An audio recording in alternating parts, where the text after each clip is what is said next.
The buses are here and we are ready to roll. You could not have asked for a more beautiful start to the college football season here in DeKalb, Illinois. Sunny and 70 on this Saturday for an FCS-FBS matchup between the Crusaders and the Huskies. It's Holy Cross taking on Northern Illinois in a Week 1 matchup.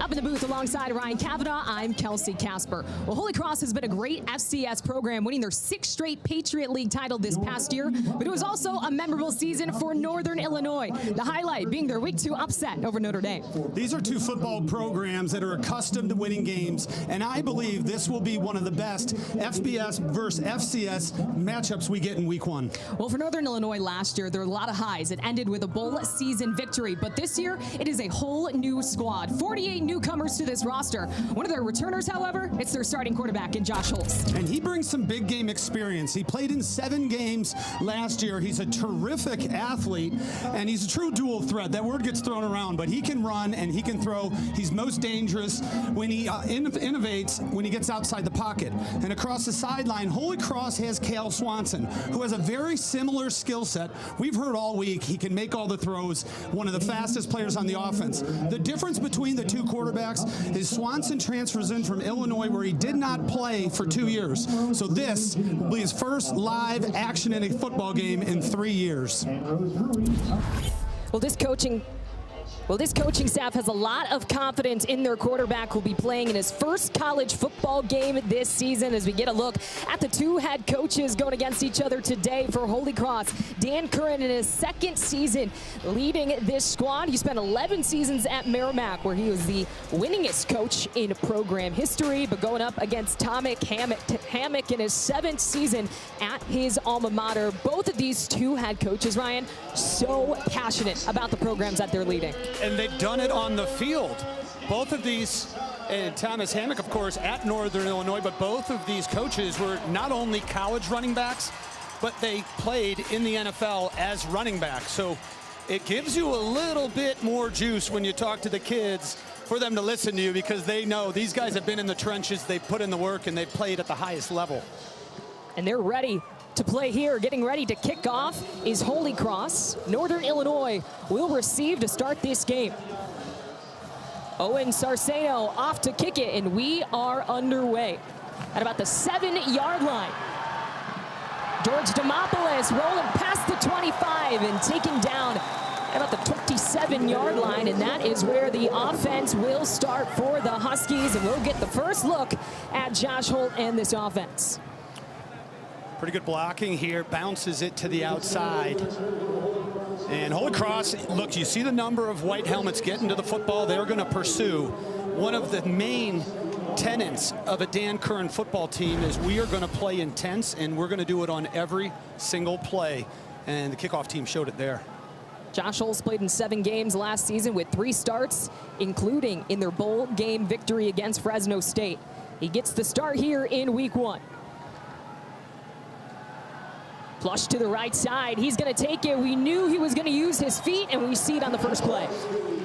It made me look good there, calling him a dual threat quarterback who can, when he breaks, contain. But when you're a defense and you have an athlete and a runner at quarterback like Josh Holst, it can completely change your defensive game plan, because you have to account for the edges and keeping him contained. You see his stats from last season: threw for 593 yards with 2 touchdowns. Telly Johnson Jr., the running back, lining up to his left side. He'll get the handoff, and he gains about 2 yards on the play. Telly Johnson Jr., now the lead running back for Northern Illinois after losing Ontario Brown and Gavin Williams last season. 2 big names on this Northern Illinois team. Yeah, well, they got most of the carries last year. A lot of the talk was about the potential and how good Telly Johnson would be, and now he has the opportunity to show that.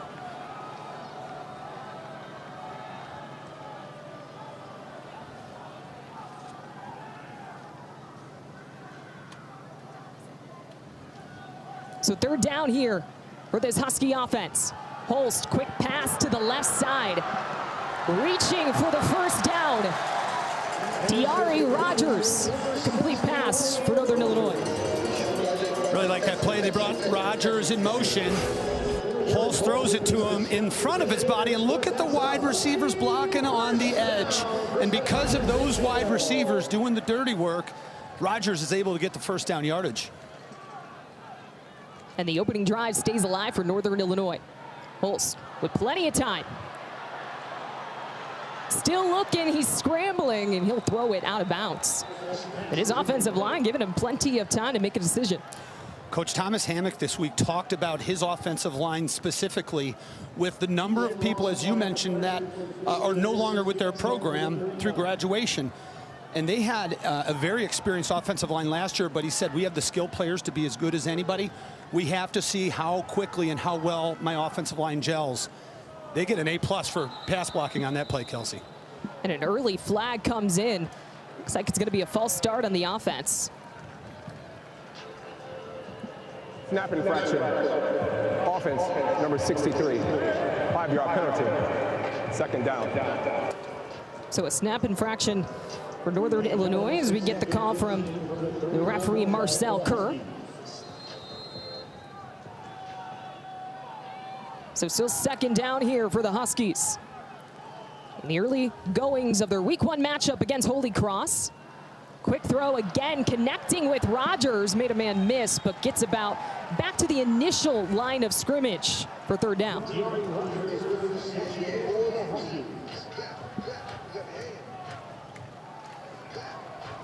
Getting Rogers the ball early, trying to get him in the speed involved in the game.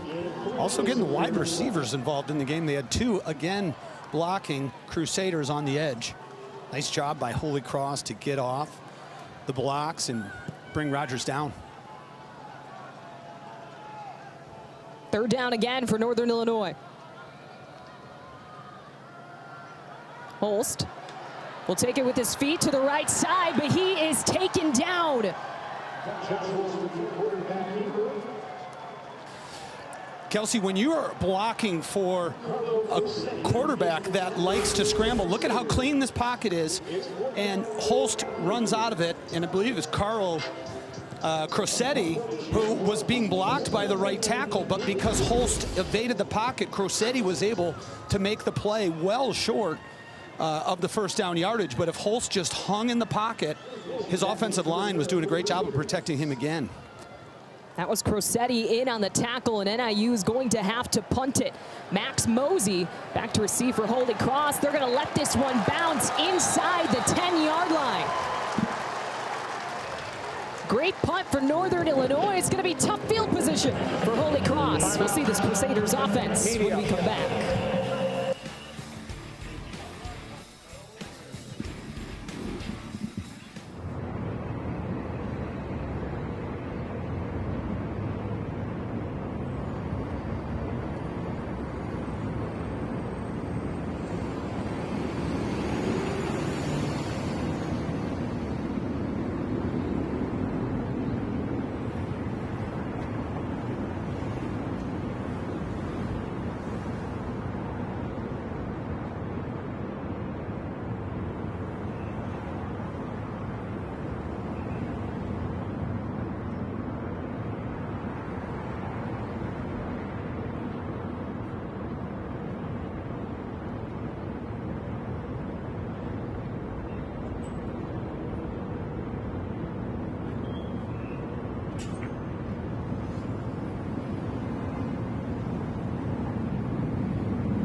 Well, after a Northern Illinois punt, we get our first look at Dan Curran and this Holy Cross offense. Curran in his second season leading this Holy Cross program. He came from Merrimack, where he spent 11 seasons. In his first year as head coach of the Crusaders, came home with the Patriot League title.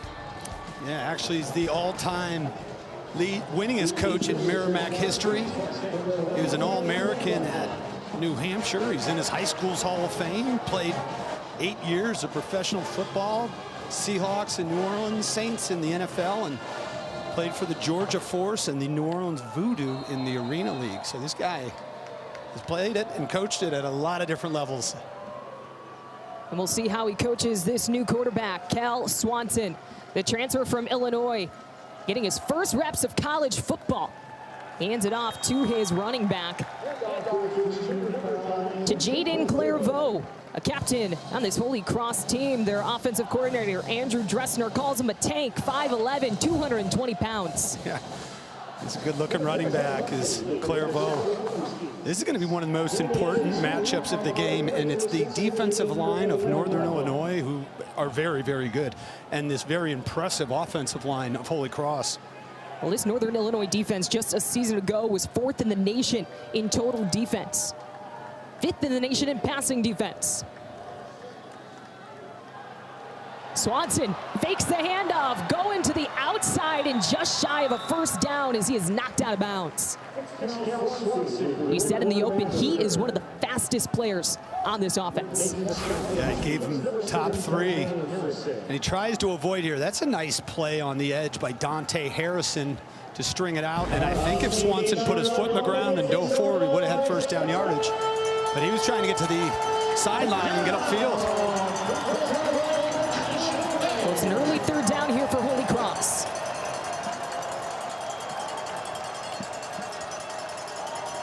Swanson under center, hands it off, and it looks like they get the first down out of it.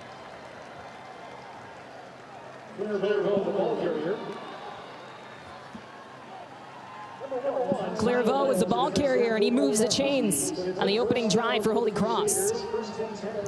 Right behind left guard Liam Lynch and the center Sean Woods. They got a great push. And you talked about the tank, the size of Clairvaux, leaning forward just enough to move the chains. That's Cam Slade now in the game, fakes the handoff. Swanson pressured, and he'll take it himself down the near sideline. Gaining about 6 on the play. I made the similar comments about Holst of having to defend 53 1/3 against the quarterback, because right when it looks like he's in trouble and now you put a cornerback in space, do I keep covering Max Mosey or do I come up on Cal Swanson? You're keeping everybody on the field with their eyes on the quarterbacks for both of these teams because of their ability to create plays with their feet.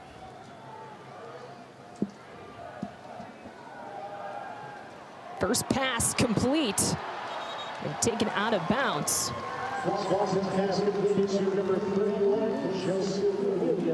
That's completed to Joseph Williams, freshman running back out of Maryland. It goes by JoJo, and you mentioned the speed of Swanson. He's in the top 4 as well. Really nice read by Swanson. Northern Illinois brought the corner, and he was patient enough to throw the football around him to JoJo Williams for a nice gain. Crusaders making their way closer to midfield here in DeKalb for week 1.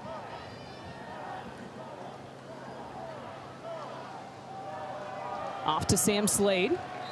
He's taken down at about the 35-yard line. This Northern Illinois defense, under the direction of new defensive coordinator Rob Harley, coming from Arkansas State, inheriting what was already a dominant defense like we mentioned from last season. Now Thomas Hammock is looking for him to just improve upon that.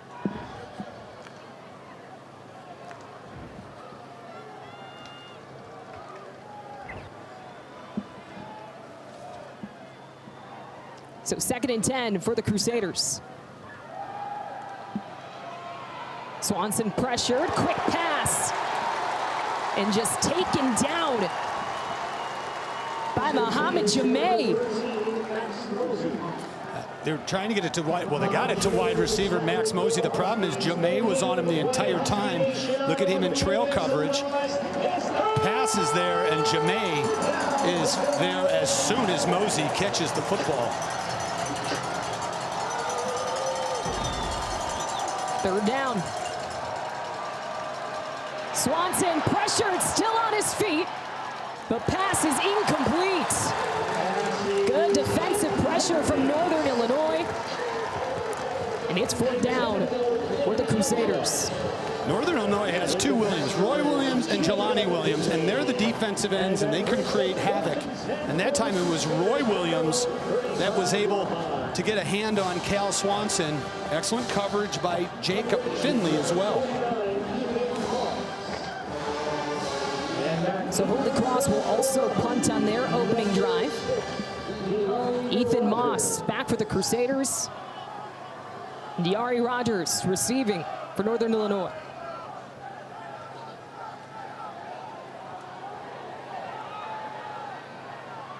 Calling for the fair catch inside the 35-yard line. Well, both teams scoreless here in the early goings of this Week 1 matchup between Holy Cross and Northern Illinois.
Husky fans enjoying some football, enjoying the nice weather we have in DeKalb, Illinois for Week 1 of college football. Getting a look at head coach Thomas Hammock's 7th season as a coach of his alma mater. Was a running back here, also played in the NFL, but now back as head coach. He has really left an imprint on this program.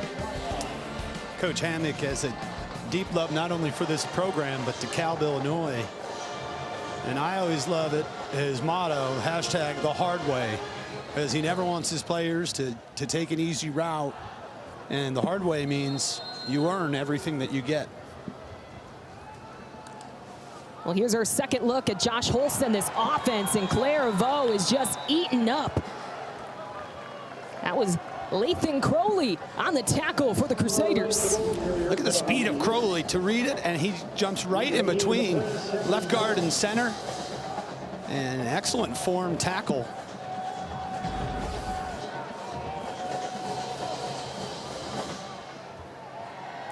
Excuse me, that was Johnson on the carry. Here's Holst, quick pass, dumped off, but hit hard again. This defense from Holy Cross coming out in here in the second possession. They went two backs and they swung out Jalen Poe. And as soon as he catches it, there's a gentleman named Eli Thompson waiting for him. does a really nice job. Holst, I don't know if he could have put a little more zip on this, but either way, Eli Thompson was there. To the far side again, it's Poe. He's got a first down. Tackled at the 46-yard line. They got Jalen Poe in a bunch set. This time getting the ball again. 2 consecutive catches for Jalen Poe. This one, certainly more of what Poe was looking for. Got some open space, moved the chains. Poe and Wright next to Holst. Javon Wright will get it. He's got a hole up the middle. Inside the 30 is Wright, and he's finally taken down at the 15-yard line. A massive run for Javon Wright, the transfer from Charleston. Look at the offensive line getting body on body. Javon Wright stepping out of several tackles and a burst down the middle of the field. Northern Illinois in the red zone. 45 yards for the 5th-year senior. Again, the handoff to Wright takes it to about the 5-yard line. Javon Wright followed his offensive coordinator, Quinn Sanders, to DeKalb, and Wright was one of the best, not just running backs, but best players in all of Division II last year. He came in 2nd in the race for D2 National Player of the Year. That's the Harlan Hill Trophy. It's their version of the Heisman. A lot of good football in Division II.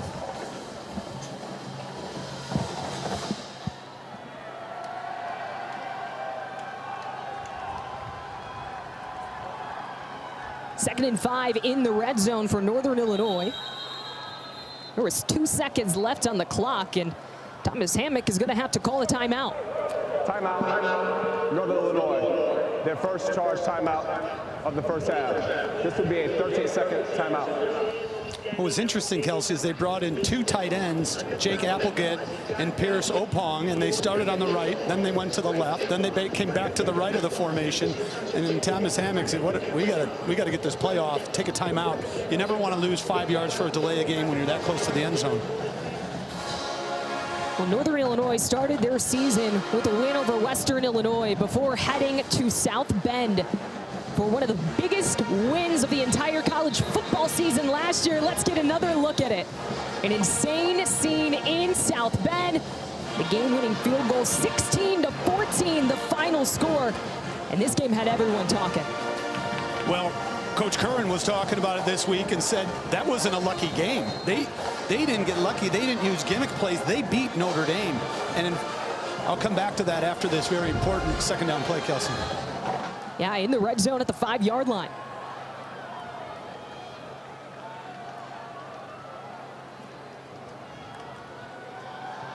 Holst drops back, cutting across the middle of the field, but goes incomplete. That was George Demopoulos looking for the pass. Third down.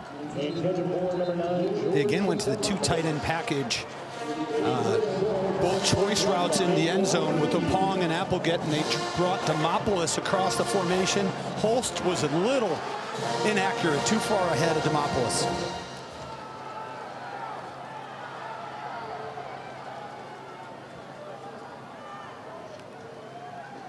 Holst, little pass to Johnson Jr., who gets tripped up.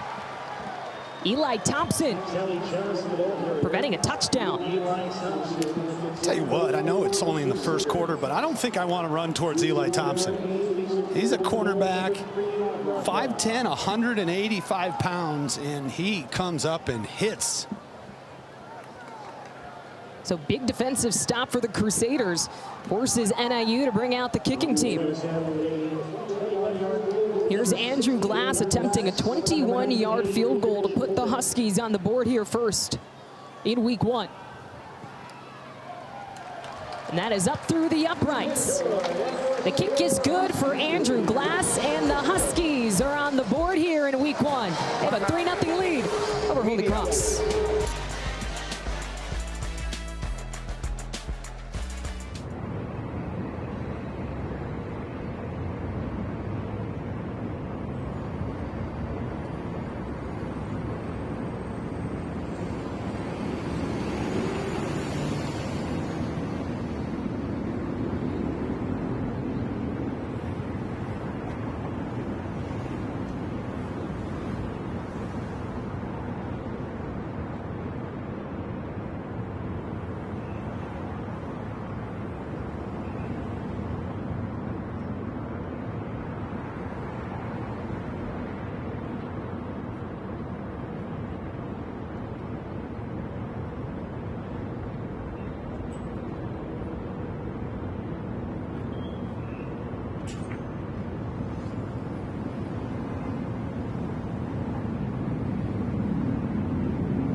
NIU with the 3-0 early lead with 4 minutes to go in the first quarter over the Crusaders from Worcester, Massachusetts. And this is the motto for Dan Curran's team. It is Satyr tough. They find a way. And as you can see, written on the back of their warm-up t-shirts, they truly embody, similar to the hard way that Northern Illinois plays with. But I like what Coach said to us earlier this week. They like more substance than style.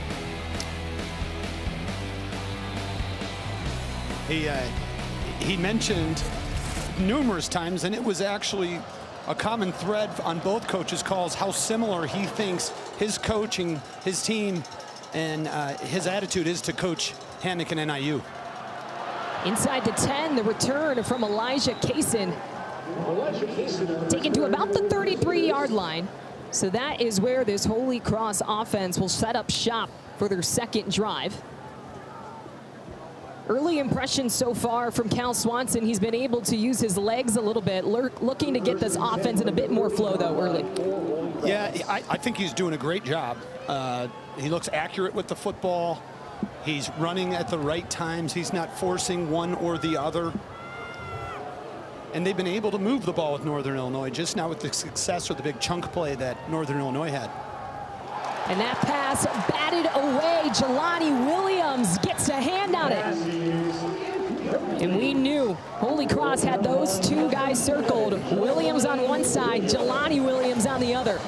Yeah, I've got news for everybody on the schedule for Northern Illinois. Those two guys will be circled by their opponents and offensive coordinators all year long. Those are Sunday football players at some point in their career. Those are NFL guys.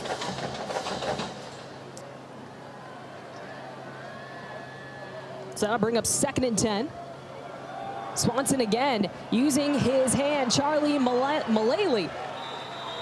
Pass caught for a first down as Holy Cross it's close to midfield at about the 44-yard line. You just asked me about Cal Swanson, and that was a perfect example. A post route right on the money, right where his receiver wants it, and they move the chains.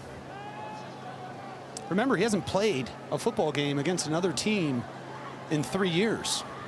Yeah, talking with their offensive coordinator, Dressner, he said he's been wearing a red jersey for a long time. It's been a while since he's been hit in a game action as he runs this one himself for about a gain of 5 yards. I'll tell you what, as a former quarterback, Kelsey, I always loved my helmet. You know, I loved the cleats, I love nothing more than the red jersey. That was my favorite part of practice, was putting the red jersey on, because it made me feel safe from guys like Roy Williams and Jelani Williams. I'm not afraid to admit it either. 2nd and 5 for this offense. 3 receivers line up on the near side as Swanson winds up, and it's picked off. Intercepted by Mohamed Jameh, the 5th-year senior out of Detroit.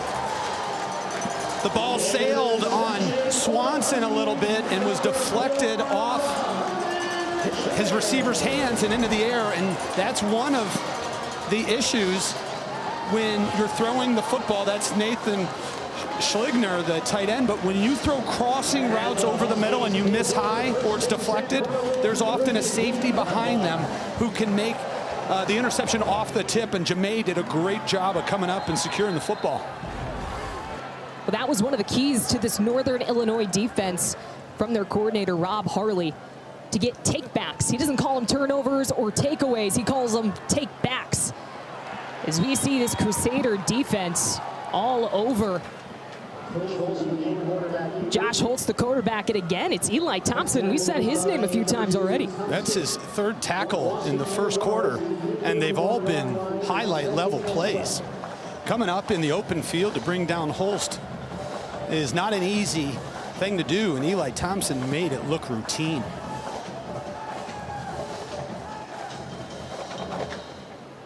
Well, 2nd and 13 for the Huskies in red. Holst drops back, pressure, throws it downfield. He's got a man open. Pass caught by Diari Rogers. His 3rd reception of the game. There is a lot of action going on at the line of scrimmage on these pass plays, and Holy Cross kept working, pressured Holst, but Holst keeps his eyes downfield and makes a difficult cross his body throw, and Diari Rogers makes the catch. And that catch will move the chains. It's a first down for Northern Illinois. Now at their own 44-yard line. Jalen Poe in motion. Holst out of the pocket, takes it to about the 47-yard line. That'll bring up second down.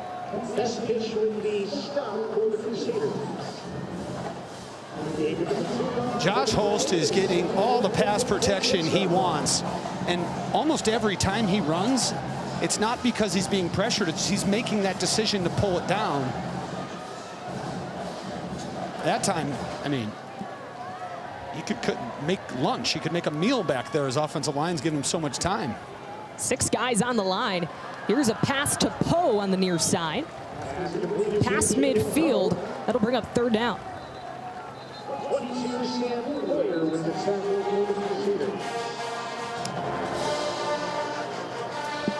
Jalen Poe, a real receiving threat, and we've seen that early. Part of the offense for Coach Hammock. He said he's got a really deep, collectively maybe the best group of backs he's had because of the depth, and you see that Poe brings a different element with the receiving. Clock winding down here in the first quarter. Poe will get the handoff, and it's just about right at the sticks. We'll wait to see a call here if it is a first down.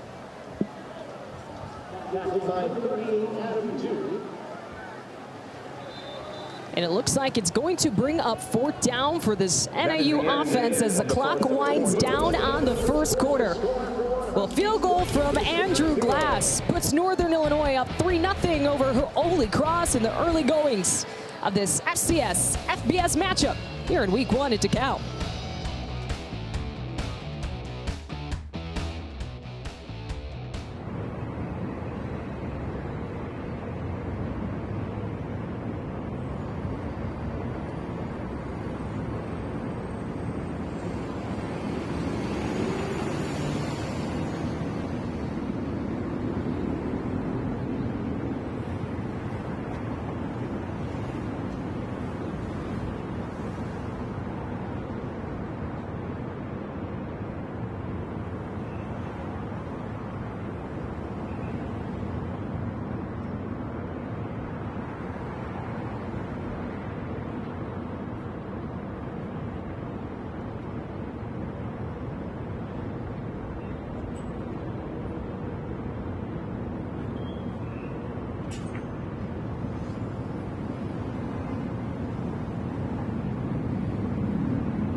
It is a 3-0 lead for Northern Illinois after the first quarter. Against Holy Cross, the Huskies picked to finish 5th in the preseason MAC poll. The last season, Northern Illinois will participate in the Mid-American Conference before moving to the Mountain West next season. A lot of these teams have already played so far this week, but 5th is where the Huskies stand right here, right now. Big 4th down. They're going for it, and they got it.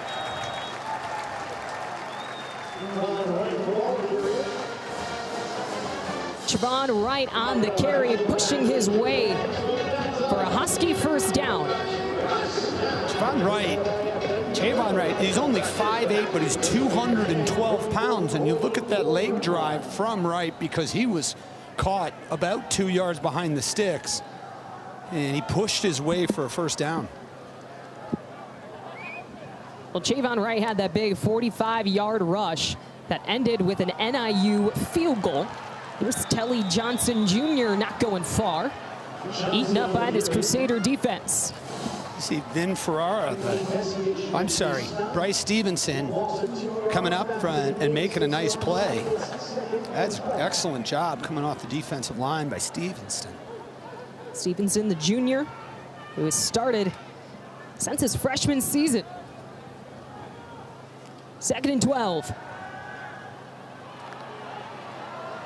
Holst flushed. Will throw it away. He's pushed down late, but no flag on the field. Throwing his helmet's off.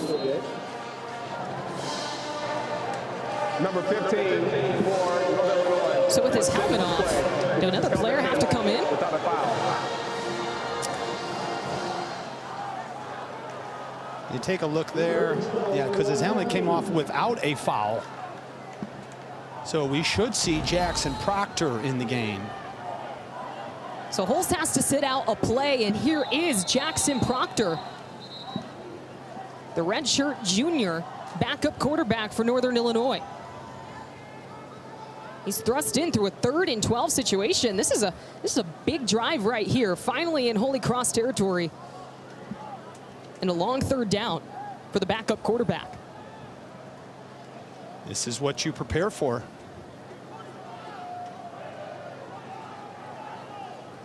Game clock operator, please reset the game clock to 13 minutes and 47 seconds. 13:47. Jalen Macon was a quarterback who was in heavy competition with Josh Holst for the starting job, and we weren't sure if he was going to be able to play today. But we might have got our answer because Proctor's in the game.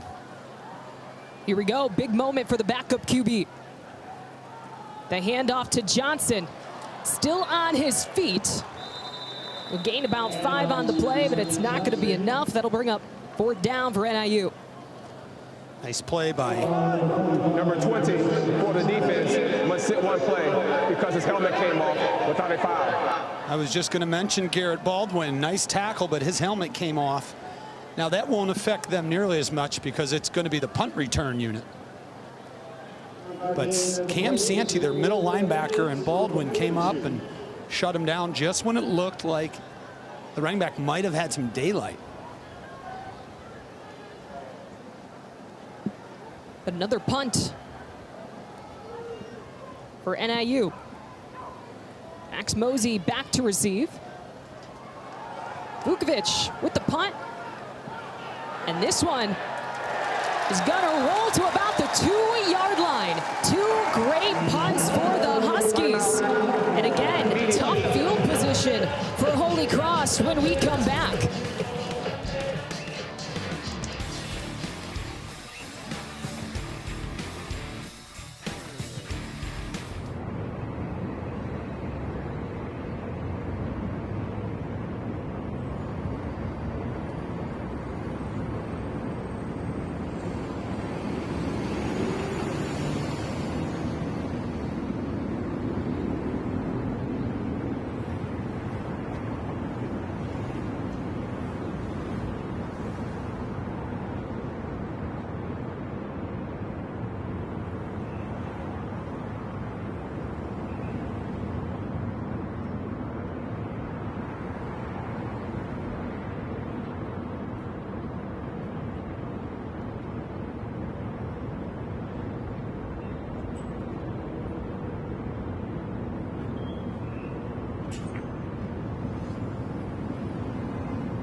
Holy Cross looking to get on the board here to start the second quarter. Taking a look at the Patriot League preseason poll. Holy Cross picked to finish third behind Lehigh, a new addition to the conference in Richmond. But Holy Cross with 6 consecutive Patriot League titles, 12 overall. And Dan Curran, in just his first year, led this team to a conference championship. But after a great punt from Northern Illinois, it's tough field position for Cal Swanson in this Crusader offense. Backed up into the Huskies' end zone. They hand it off to Claire Vaux. It's a few yards out of it. Cal Swanson on their last drive threw an interception. It was picked off by Muhammad Jameh.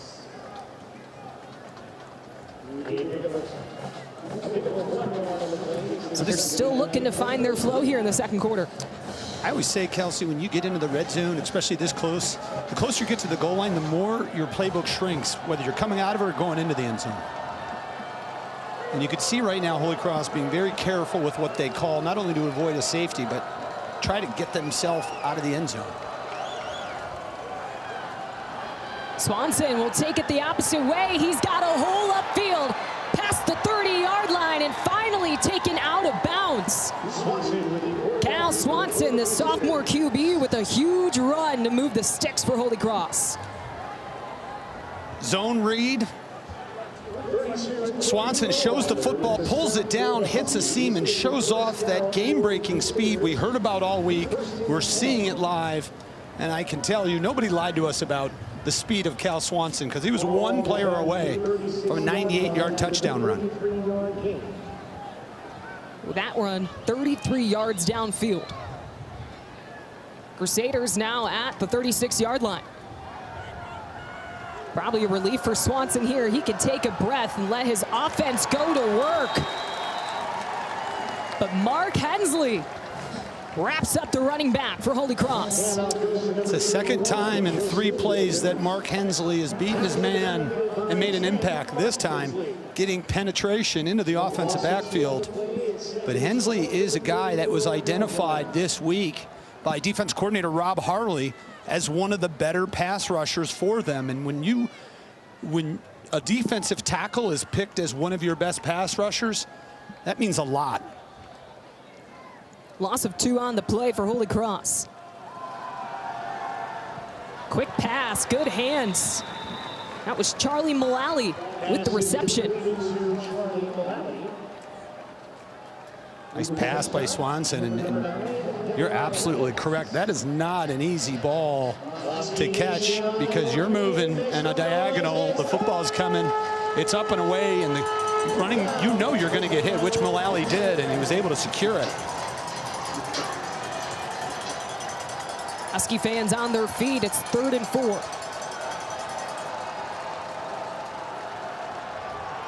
Swanson's going deep. And a flag is thrown. That was Jacob Finley in coverage. Well, they go 4 receivers to the right. They isolate Jacob Finley. Pass interference. Defense, number 3. 15-yard penalty from the previous spot. First down. And it's interesting they go after Jacob Finley, because both Northern Illinois and Holy Cross told us that guy is the best defensive back in a backfield of really good ones for Northern Illinois, but they went one-on-one and they took their shot. Coach Curran told us this week, we have to make some explosive plays, but we have to do it at the right times. You just can't be throwing the ball over the field. He must have felt at that moment it was a chance to have an explosive impact play. He wanted to be calculated with those big plays in this game, and they get a huge penalty off of it. Now in NIU territory, Swanson finds Mullally again, but the ball is popped out. Mark Hensley is on it. And that is the second turnover for this Holy Cross offense.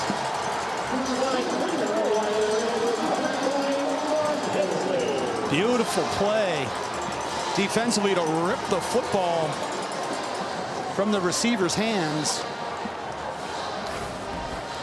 And we believe Erweiler Take a look. He's on the right of your screen by the hash, number 32, and watch him come across, hit, rip, and there's Mark Hensley fielding the ground ball and changing possession. Look at Erweiler coming.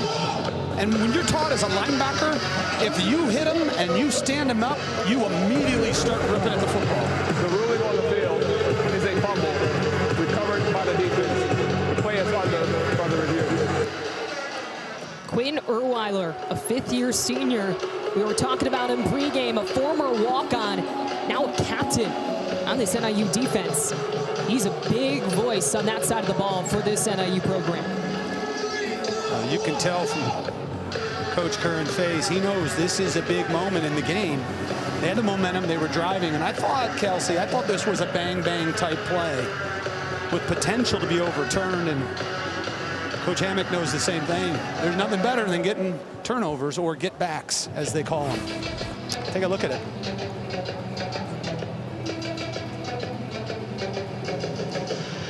Yeah, I believe the end zone angle looked like his left knee hit the ground just before being pulled out. There it is down, and then the ball comes out. Actually, if you watch as the ball's being pulled out, his knee's actually coming up off the ground. Heads up play by Erweiler. Just ripping the ball out, but this one has a chance to be overturned. Holy Cross with an excellent drive that started at about the 3-yard line. They have made their way into NIU territory, looking to keep this possession alive and find themselves on the scoreboard here in the second quarter.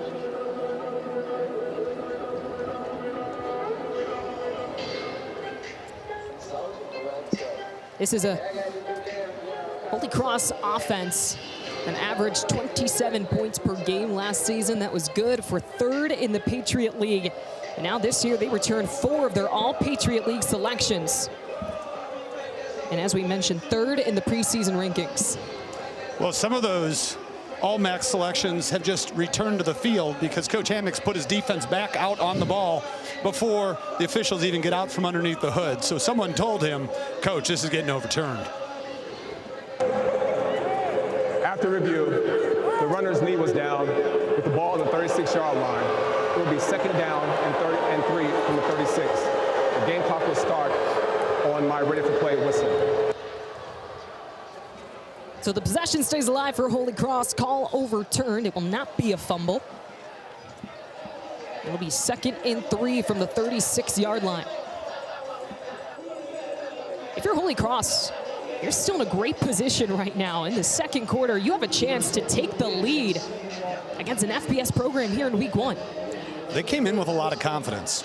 You know, Coach Curran said this week, we're not coming here just to compete. We're planning on winning this game. We're planning on winning every play. Now, that's not going to happen, but you win enough of those individual plays and you have a real shot at winning the game. And this drive right here will tell us a lot about how that's going for Holy Cross if they can take the lead.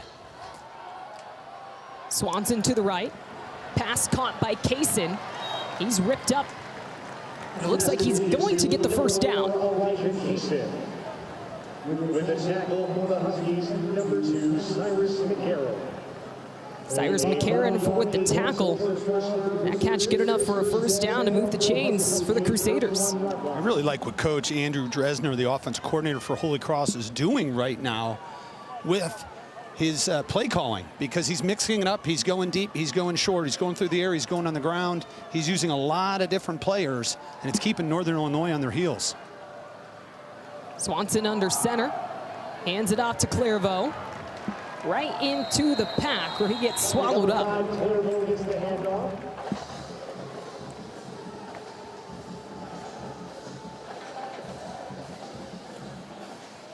Holy Cross got body on body up front, but no movement. So Northern Illinois' defensive line stood him up. Clairvaux runs into a wall and has to try to bounce it outside, and Jumet was there to make the play and bring him down. His offensive line has fared well today. See Jaden Joyce, number 77, he's in at left guard. We expected him to rotate. Swanson to his right, connects again with Kaysen.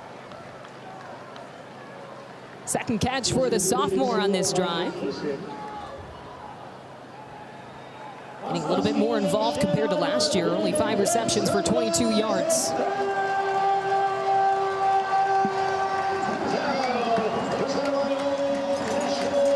So 3rd and 3 for this Holy Cross offense.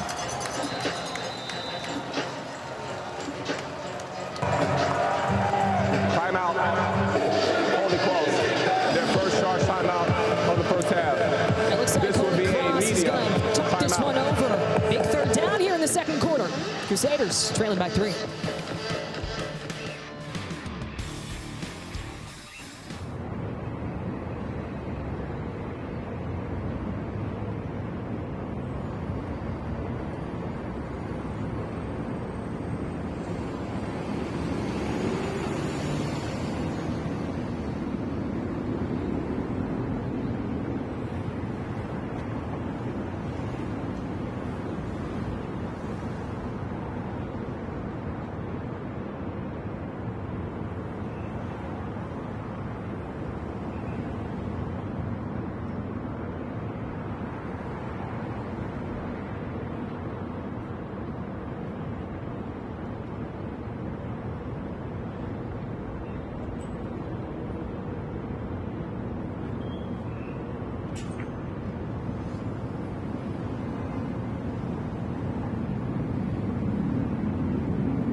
Just over 8 minutes to go here in the second quarter. Northern Illinois up 3-0 over Holy Cross. Well, the all-new ESPN is here for the best experience. All you need to do is follow these 3 simple steps. First, you'll need the ESPN app on your connected TV or favorite device. If you have it, open it up. If you don't, download it now. Next, click on the live event or ESPN show you want to watch. Then choose your TV provider and log in. You're all set. It's all of ESPN, all in one place. Go to support.espn.com to learn more.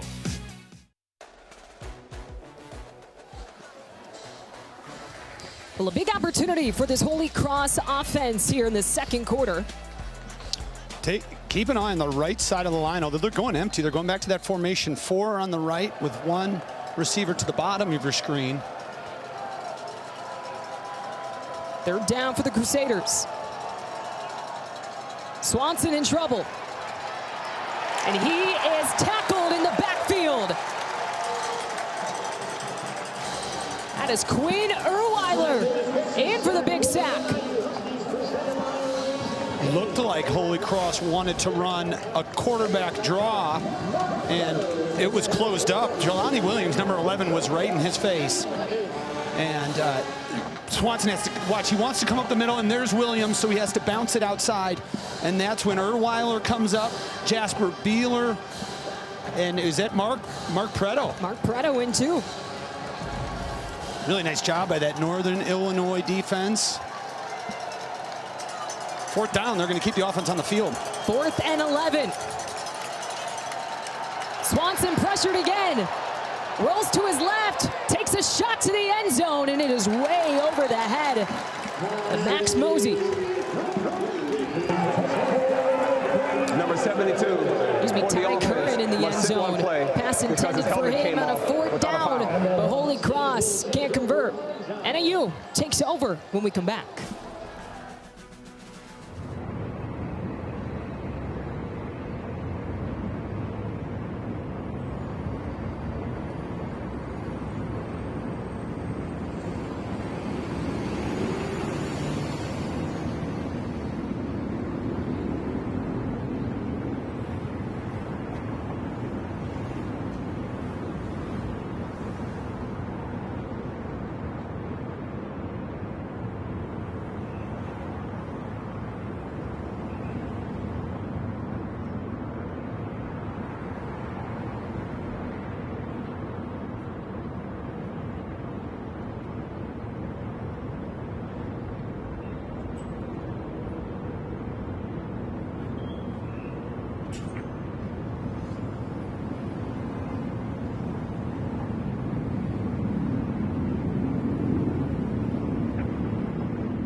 Northern Illinois takes over after their defense gets a big 4th down stop. And Ryan, what more do you want to see from this Husky offense as they have not been able to find the end zone so far in this game? I'd like to see them get it in the hands of some of their playmakers in space. I thought that Holy Cross did a really nice job of doing that, mixing it up. And, you know, Northern Illinois traditionally has been a run-first type of thing, but if you could get Telly Johnson, one of these talented wide receivers on the edge or in space, and let him break a, you know, have a home run and explosive play like Chavon Wright did earlier.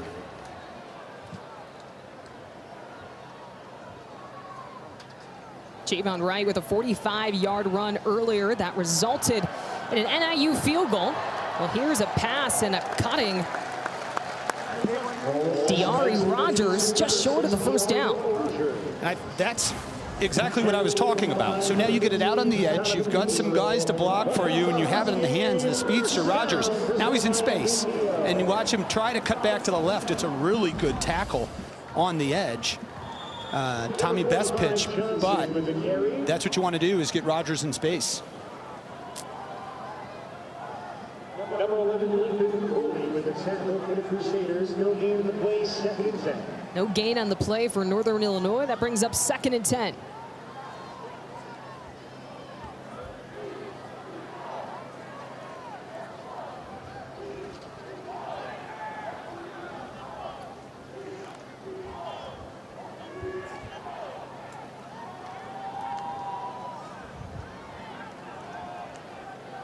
Five seconds on the clock for Northern Illinois. Holst gets it off just in time. The overthrows his intended receiver, LaDon Bryant, on the near side. Brings up 3rd and 10.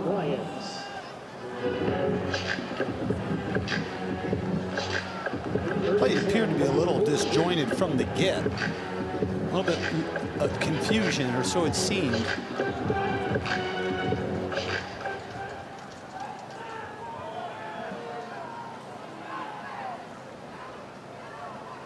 Both teams have found themselves in some 3rd down situations early in this game. Huskies looking to convert here. Holst flips it over, and it's going to be short of the 1st down. He connects with Telly Johnson Jr. But again, another 4th down for Northern Illinois. Lathan Crowley is following Telly Johnson Jr. across the field. Lays out, brings him down right away, and the punt team should be coming out from Northern Illinois. Good pass protection from the Huskies offensive line. Gave him time, but you know, there's no blitz from Holy Cross, which means they could drop an extra man into coverage, and that makes it more difficult to get a receiver open. Oh boy. Northern Illinois able to jump on it, but the snap over the head of Vukovic.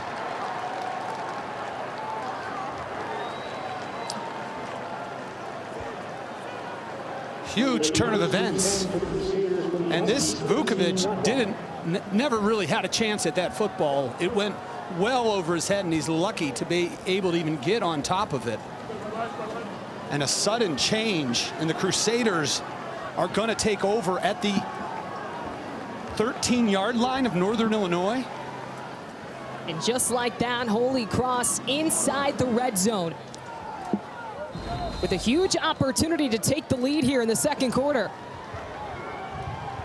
The Crusaders have had to start possessions with really tough field position. They get a big opportunity here.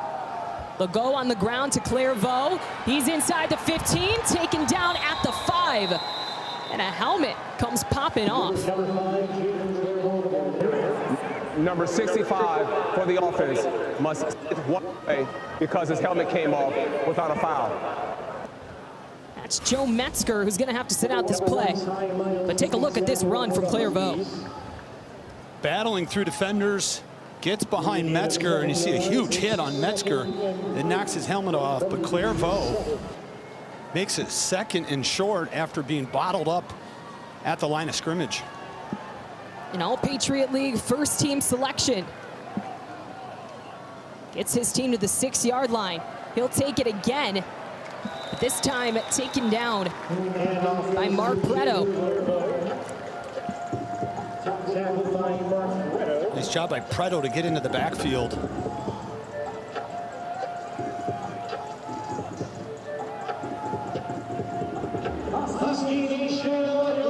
Looks like Joe Metzger, the right tackle's back in for the Crusaders, as his Northern Illinois team is rallying behind their defense to try to get a big stop and nullify the change of possession. Well, here we go. 3rd and 4.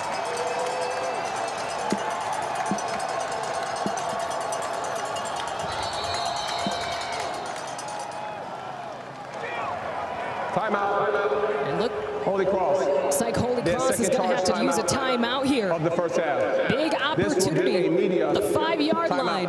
Crusaders looking to score.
Holy Cross trailing 3-0 to Northern Illinois, but they have a big opportunity to score here in the red zone. 3rd down, ball on the 7-yard line.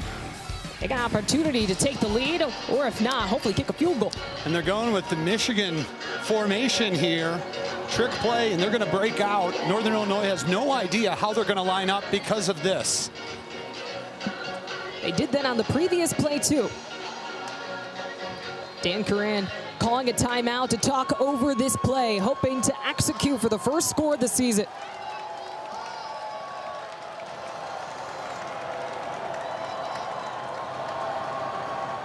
Swanson in trouble, and he's taken down. Roy Williams comes in with a huge sack to force 4th down. Oh, and you need a play. Roy Williams is one of the guys on this defense that they rely on to do it. And look at the move right around left tackle to go get after the quarterback. Oh, I'm sorry, went around the guard, Jaden Joyce, rushing from the inside. Roy Williams. Huge play for Northern Illinois' defense. So Holy Cross looks to kick the field goal. Here's Luis Palenzuela, and it's good. He ties it up. Palenzuela, the senior kicker out of Miami, Florida, lost the job last season for Holy Cross, ended up winning it back this year. And Dan Curran really likes his consistency in the red zone, and that's exactly what he did to tie this game up at 3 apiece. I think it says a lot about his personality and his commitment to be a starter 2 years ago, lose it for a year, and then come back. And this is a big kick for Palenzuela, ties it up.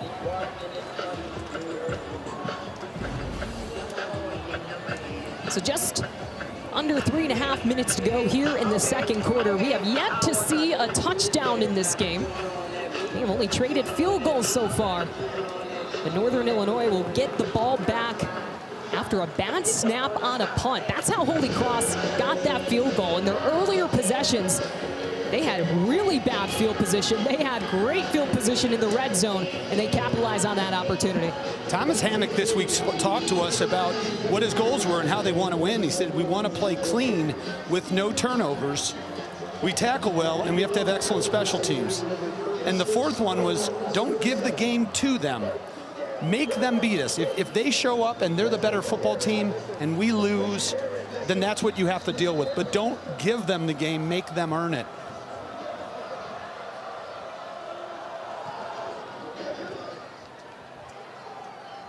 This is Reynolds back to receive the kick.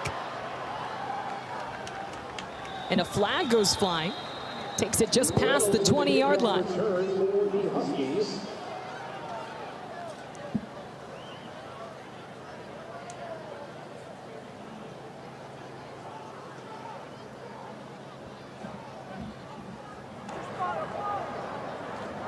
Illegal block in the back. Receiving team, number 4. Half the distance to the goal line. First down. I mentioned it. Special teams, not hurting yourself. The points of emphasis for Coach Hammock, and you know, not to dwell on the negativity, but it continues to happen. Their defense bailed them out. But now that offense has a chance to respond, you don't want to begin the drive on your own 8-yard line because of a penalty. That is where they're setting up shop here. With just over 3 minutes to go in the first half.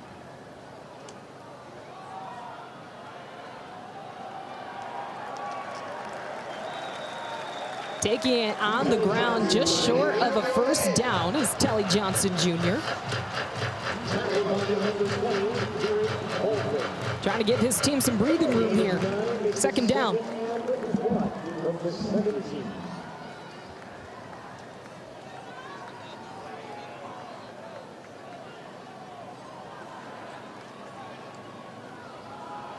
Lagoda Johnson again on the ground, and he muscles his way to a first down. That was a man's run right there from Telly Johnson Jr. Johnson Jr., the sophomore running back, appeared in the final 6 games of the season last year, and he came in with a Terrell Brown's injury. But he had back-to-back 100-yard rushing games last season against Western Michigan and Akron. Wearing number 45 this season. This is his high school number. Holst will go in the air, but just out of reach of Gary Givens, the Valpo transfer to Tampa, Florida. That was a dangerous pass because the ball was in the air for a very long time. Linebacker Adam Dew was closing in on it. Fortunately for Holst, it was overthrown as well. But watch how long this ball appears to be in the air. Part of it is because of the pressure, and he wasn't able to step into the throw. It's always dangerous thrown from one hash to the opposite sideline.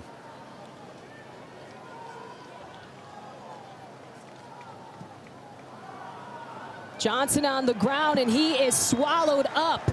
Cam Santee on the tackle for the Crusaders. This is the 2-minute timeout. Huge tackle by Santee leads us to the 2-minute timeout here in the second quarter. NAU Holy Cross tied at 3.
2 minutes to go in this first half, all tied up at 3 apiece between Holy Cross and Northern Illinois. The Huskies 3rd and 10 on their own 23-yard line. Big play for Josh Holst and his Husky offense.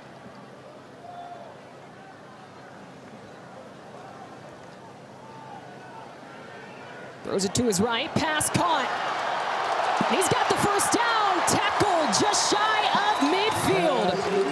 A huge catch from Diari Rogers. He's been a big target for Holst this afternoon. Quick now route, wide receivers blocking on the screen, and Rogers turns the Jets on. They're back on the ball. They're moving quick. Holst is going to take a shot at it. He's got Givens down the near sideline, and pass incomplete. That was Cam Jones in coverage for Holy Cross. But a flag's on the field at about the 25-yard line.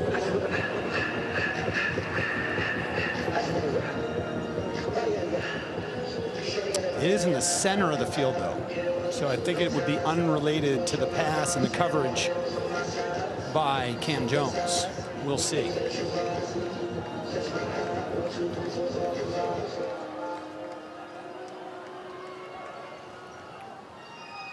I like the decision by Northern Illinois.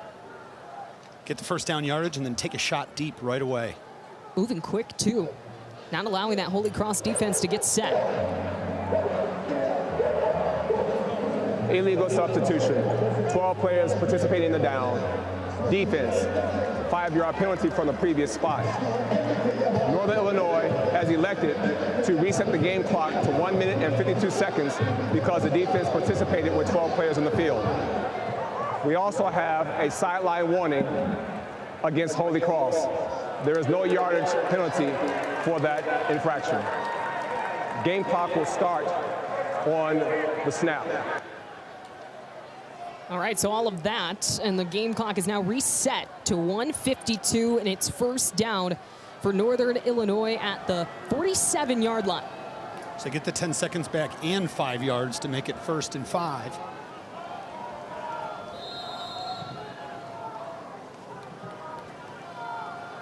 So this NIU offense looking to move quickly and end the first half strong. The handoff to Johnson will be right at the first down marker. And it looks like they're going to give it to him. Johnson moving the chains again.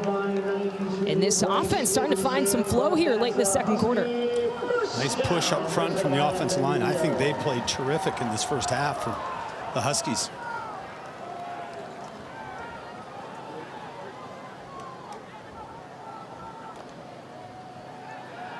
Holst drop back, flushed, past the 45, and taking it out of bounds for about a gain of 2 on the play.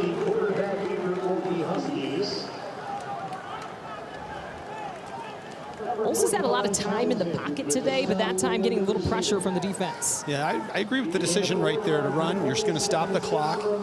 4 yards, 5 yards is a solid gain. 4 yards they're going to give them. But you've advanced the football, and you've also done the right thing by getting out of bounds. So 2nd and 6 at the Holy Cross 37. Holst pass to his tight end. Jake Applegate has a first down. Taken out at about the 27-yard line. Holy Cross blitzed the cornerback from that side. Take a look. You're going to see the corner come screaming in, and quarterback Josh Holst identifies it and replaces it. When he comes, that's where the ball goes, and he gets it to the guy that offensive coordinator Quinn Sanders says has the best hands on the team. That's Jake Applegate. First catch for Applegate today. Another first down for the Huskies. Holst fakes the handoff, got plenty of time. He's going to scramble, and he slides down at the 25-yard line.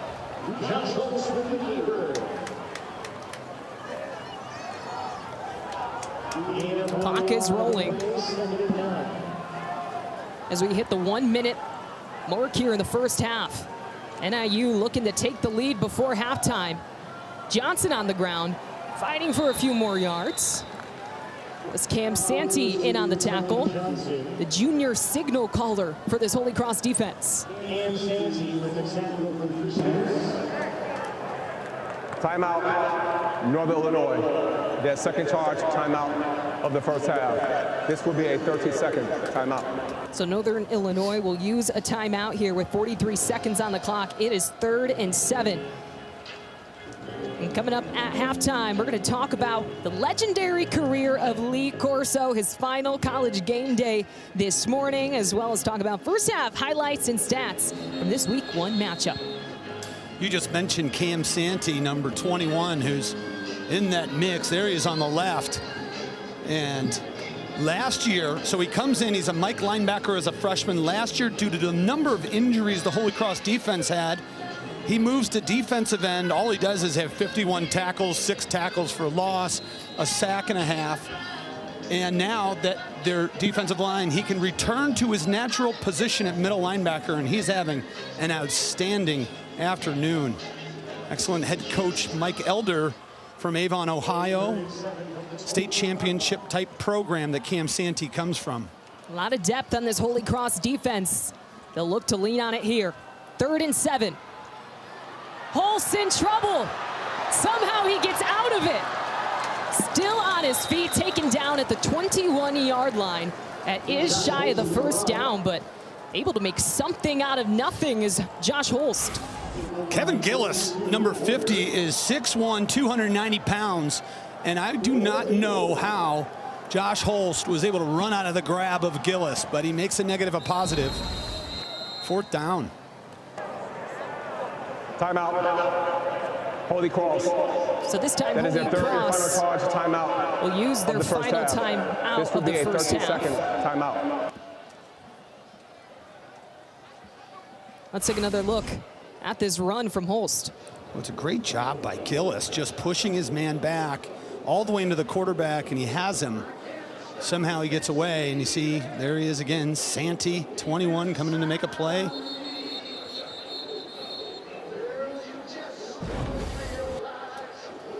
That situation, 4th and 4 with 13, and they line up on the ball. I was wondering who's going to blink and call the timeout. Well, it was Holy Cross. They wanted to get set. So the kicking team will come back out for NIU. Andrew Glass connected on a field goal in the first quarter. Looking to give the Huskies the lead again.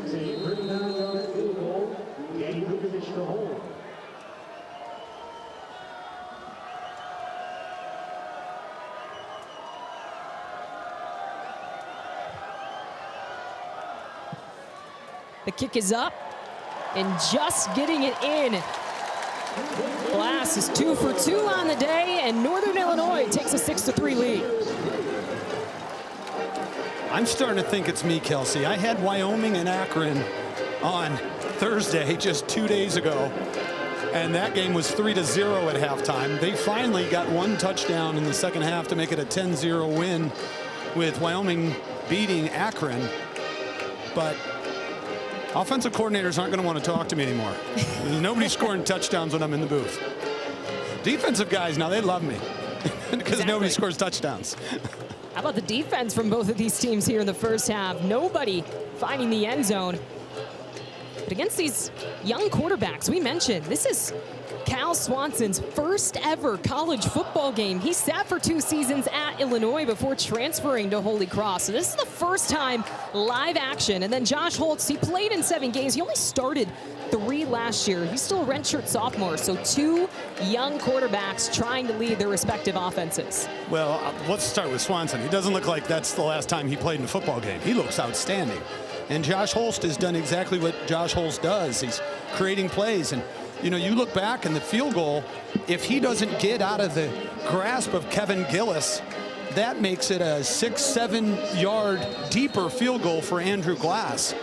So the impact of that play by individual effort by Josh Holst should not be understated. Glass back off to kick it off, and it's a onside kick.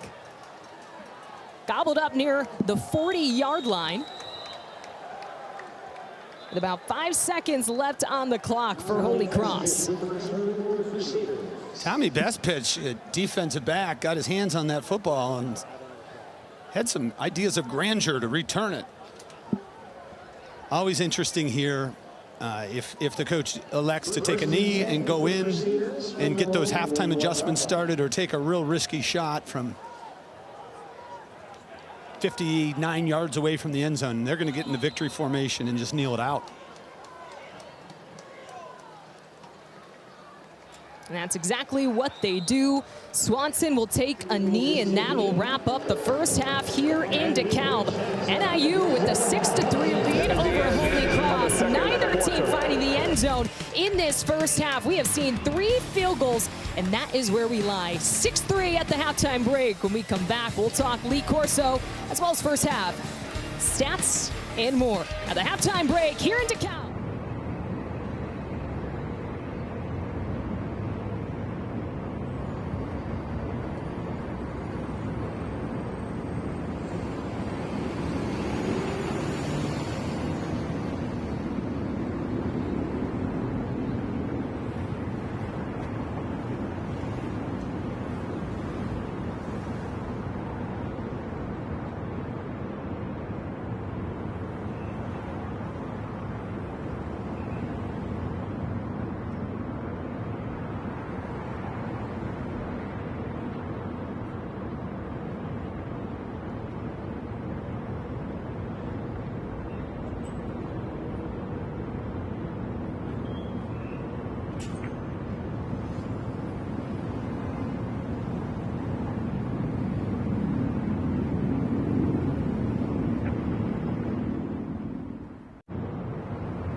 Time here in DeKalb, Northern Illinois with a 6-3 lead over Holy Cross in week 1 of college football. Up in the booth alongside Ryan Kavanaugh, I'm Kelsey Casper. And Ryan, let's talk a little bit about that first half. A lot of defense, not so much offense. Neither team able to find the end zone, but we've seen 3 field goals so far, and that's where NIU leads 6-3. Yeah, very impressive work by the defense. What I like the most about the defense is that both teams were put in positions where the defense had their backs to the goal line, and they held them to those field goals. They stood up in important moments. Of course, one for Northern Illinois was a after an errant snap, and for Holy Cross, the long run that put the ball inside their 20.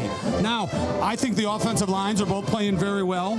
We just got to figure out, if you're both teams, the offense has to figure out how to get the ball to those playmakers and make some big explosive plays. Well, let's see if these young quarterbacks can go to work in the second half. More to come at halftime. We'll talk a little bit about Lee Corso and his legendary career on College Game Day, as well as first half stats, and more when we come back.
Halftime here in DeKalb. Northern Illinois leads Holy Cross 6-3 at the break.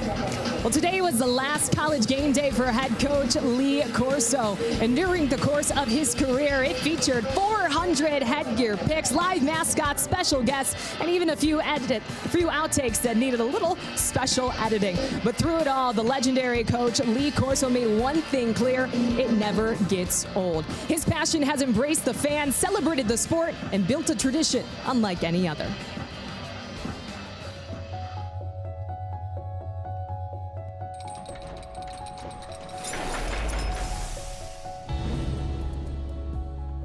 When LC puts on the headgear every Saturday morning, that is the moment when when the day of football can start.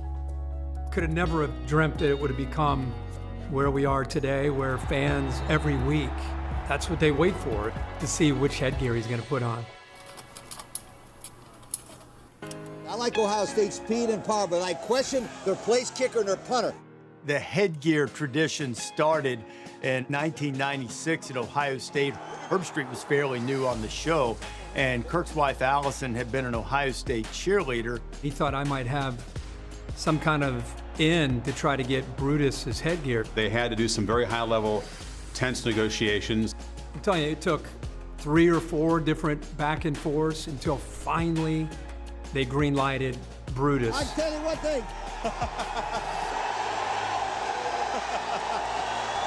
Buckeyes! Let's just examine the Brutus head. It's a head representing a nut, a two-tone nut. I like the Buckeyes! So it's ridiculous looking. You can't help but laugh. Hey, hey, hey, hey, hey! And when he sensed that that was an entertaining moment that resonated with fans across the sport, he embraced it, and it's become a beloved tradition. Colorado in a big upset! I remember him as a young kid watching College Game Day, and Lee Corso was on there and putting on the headgear. He is College Game Day.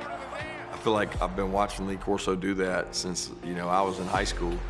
The different antics he's used and mascots he's used has been pretty incredible. Pirate wolf costume, a purple cow! To this day, I still watch and anticipate to see what he's going to do. Go Navy, beat Army! Seeing him fire off the guns is pretty funny. My favorite one, we're at Texas, and McConaughey starts wrestling the LSU Tiger head off of LC. There was a little trickle of blood. Katy Perry was incredible. Like, she damn near broke my man's nose, taking the mascot head off of him. How can you pick against SMU? He's thrown out some words that might needed to be edited.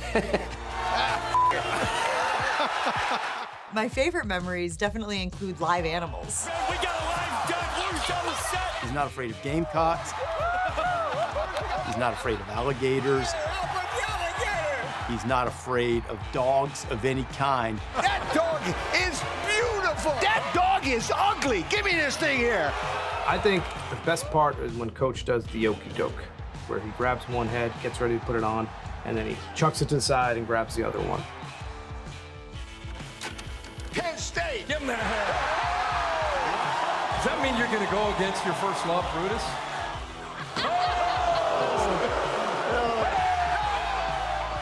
Coach Corso is a maestro of the crowd. He can take them on a ride like not many people in the history of television can. Corso with the duck. He's always got something ready for the people, and to see him come out as Ben Franklin was just absolutely incredible. I founded Penn! This is my school! My best moment is when he picked Texas to win the national championship. Tonight, they shocked the entire universe! And all the other guys up there were totally against him. I'm going with Texas Longhorns! Hook up, Texas! And then we won. And I've praised Coach for that ever since. He takes the headgear and he puts it on, right? And he just does this. Hey! That royal wave is very perfect for the human that he is, the king of college football. I think he's been a great ambassador for college football and has brought some great perspective, but also brought laughs and fun to a game that we have to remember is still supposed to be fun and supposed to be a game. What he's provided to so many households, what he's provided to so many of us as coaches, he put a lot of fun in the game. I just can't thank him enough. Roll Tide! It's sincere, it's authentic, it's genuine, it embraces the fans, it embraces the tradition of what makes this sport unlike any other, and what makes Lee Corso a college football broadcaster, an icon that's unlike any other who's ever been involved with this sport. And God bless the United States of America! The fact that I've got a chance to sit next to you all these years and watch you do your thing and just learn from you It just taught me so much about this industry, watching you perform and the way you did it. There he is. The Kirk Herbstreit Show. We love you so much. You're a piece of gold that we cherish.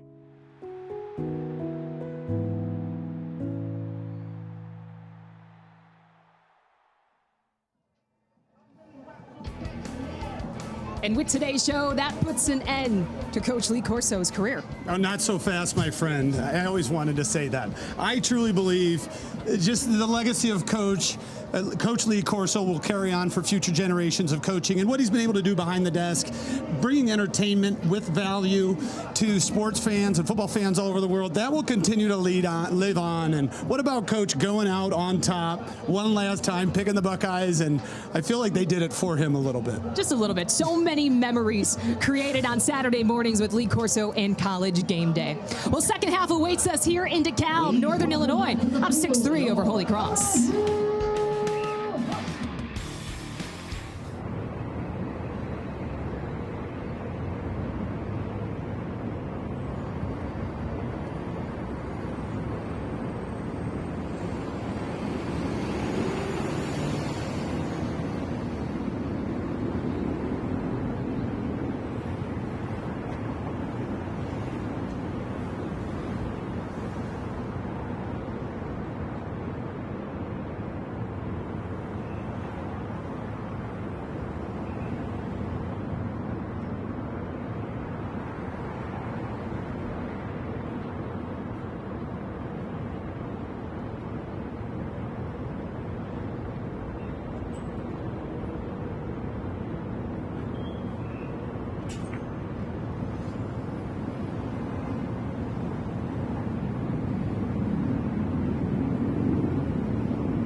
halftime starting to wrap up here in DeKalb, Illinois. It's the home team, Northern Illinois, with a 3-point lead over Holy Cross as we get to take a look at the first half highlights. A lot of it was defense, Ryan, and it started with some big hits from Holy Cross. Yeah, defense was the name of the game. Latham Crowley, one of those guys right here for Holy Cross. And how about Eli Thompson and the half he has? This is an exclamation hit.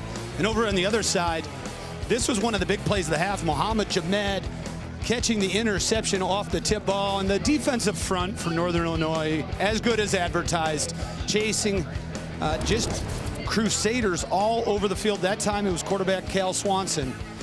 6-3 lead for Northern Illinois. We have second half action on the end of this break here in week 1 of college football.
Third quarter action about to kick off here in DeKalb, Illinois for this week 1 matchup between Northern Illinois and Holy Cross. The Huskies with a 6-3 lead over the Crusaders.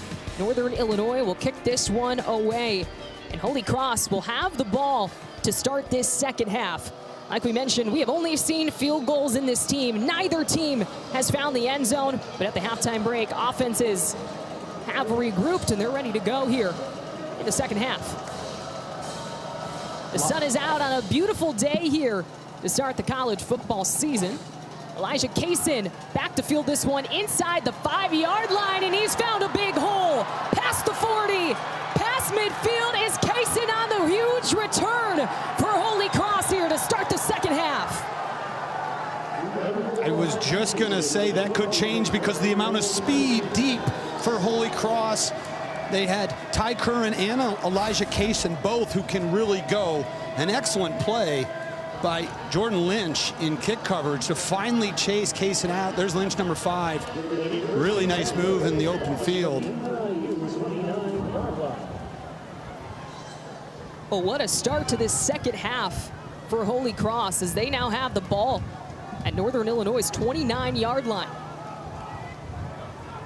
Big explosive plays that head coach Dan Curran wanted to see in this game if they want to pull out a win.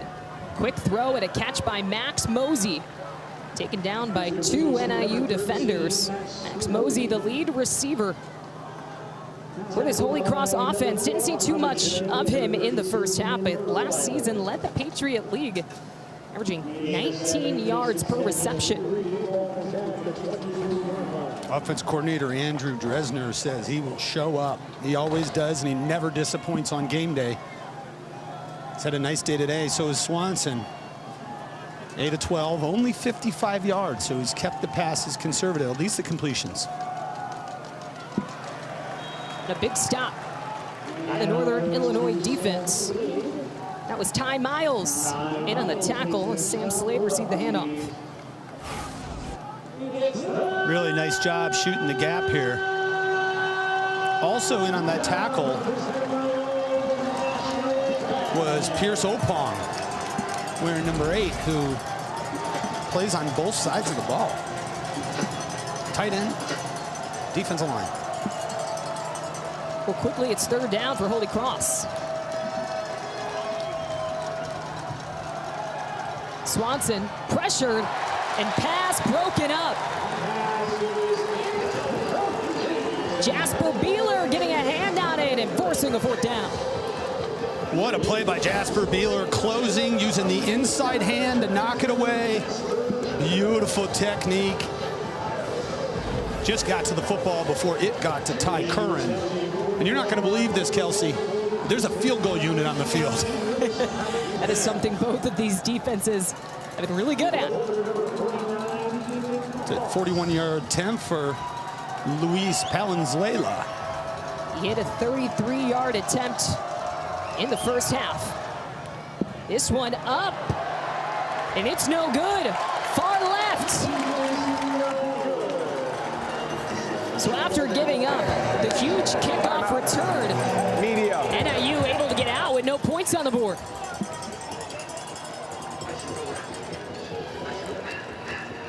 Take a look at this kick here, Kelsey. I saw it from up here. I believe the laces are facing Palenzuela. Let's see where those laces are, and they are.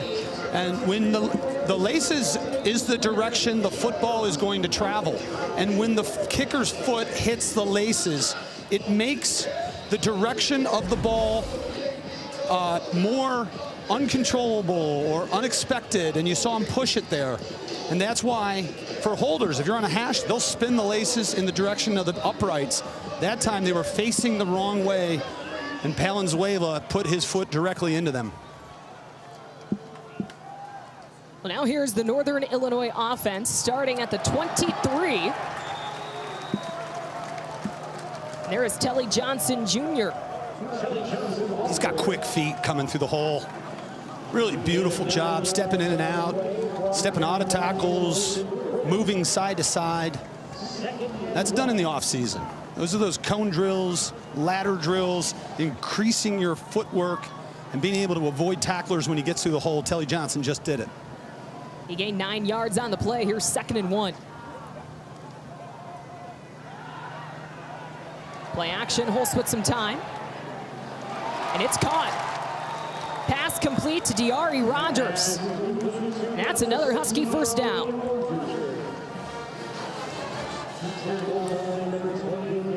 Diari Rogers did a great job of changing his route and getting in the eyesight of Holtz. Johnson again. Number 45, Johnson with the carry. Johnson, their go-to running back this season. Tackled by 45. And 480 yards on the ground with 4 touchdowns last season. Sophomore out of Georgia. And it's 2nd and 7 for the Huskies.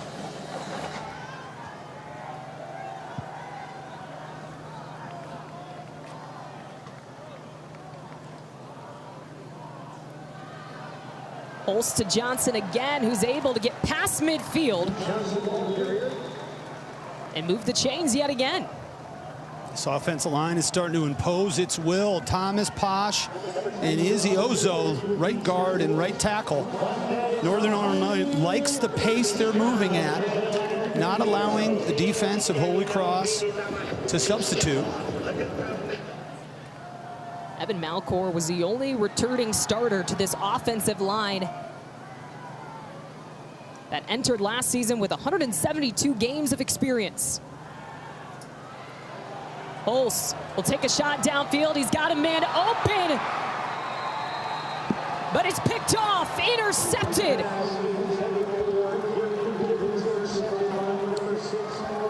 Carlo Crosetti able to come in and get his hands on it. I thought the safety was going to intercept this coming off the hash, but look at Crosetti get back into position, go up, full extension, and that is a beautiful play by Carlo Crosetti. He actually took it out of the hands of Cam Jones, wearing number 1 for Holy Cross. Colliding with his own player. I thought Jones, he was in coverage. Got his hands on it, but it's Crosetti with his first interception of the season. So both quarterbacks with an interception in this game. It's a quarterback keeper for Cal Swanson.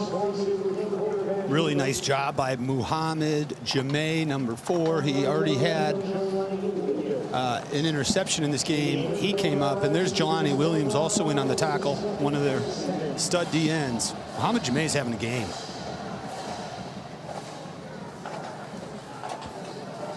He had the interception in the first half for Northern Illinois. JoJo Williams lined up next to Cal Swanson.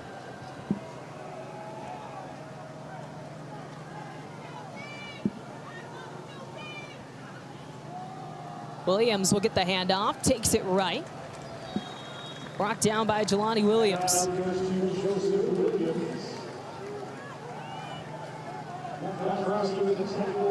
That'll bring up 2nd and 7 for this Holy Cross offense after a disappointing opening drive.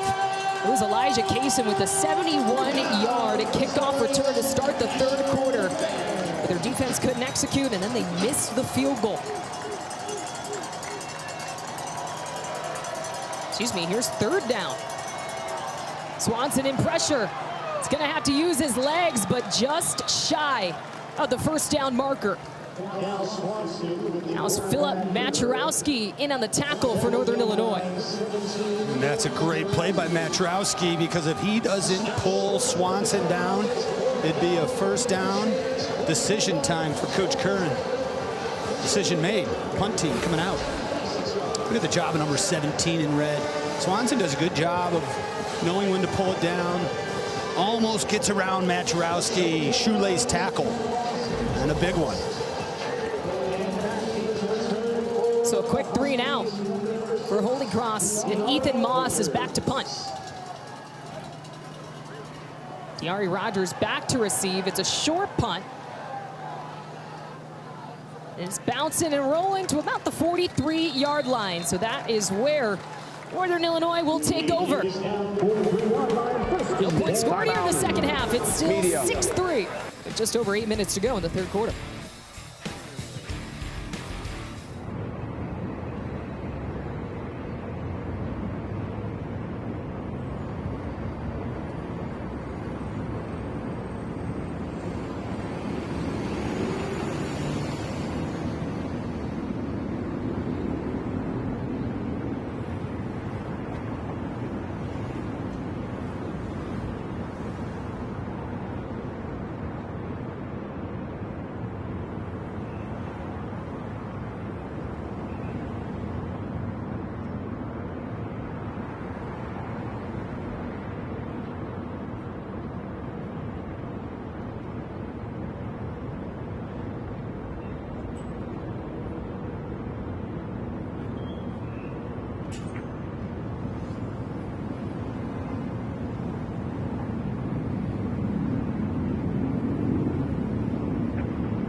Josh Holtz and the Huskies back in the field with under 9 to go here in the third quarter.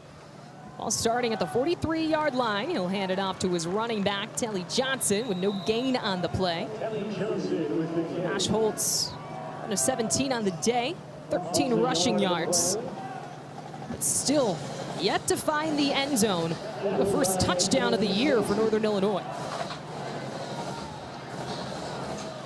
Through an interception in the Huskies' first possession of the second half.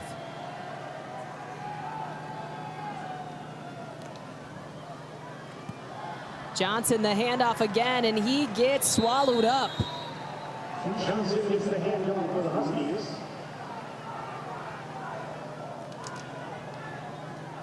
Excellent penetration off the edge. Shut that down. As Ross Dansdale in on the tackle. Wheaton, Illinois.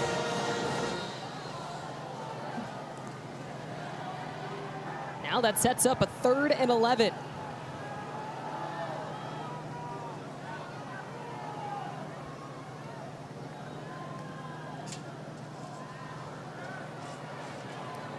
Olse will connect to a wide open Jalen Poe. He gets knocked to the ground. It was Lathan Crawley bringing him to the ground, and a player injured for Northern Illinois. And that, I believe, is Josh Holtz. Timeout. Media.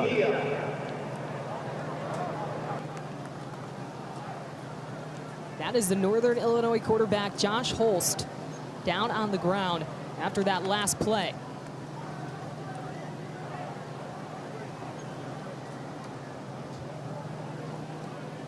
He was under pressure as he released the football. And you hate to see an injury, and certainly one to a quarterback that could so strongly impact the game.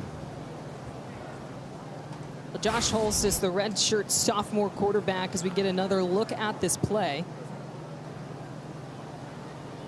Connected with Jalen Poe, unable to see what happened after the throw.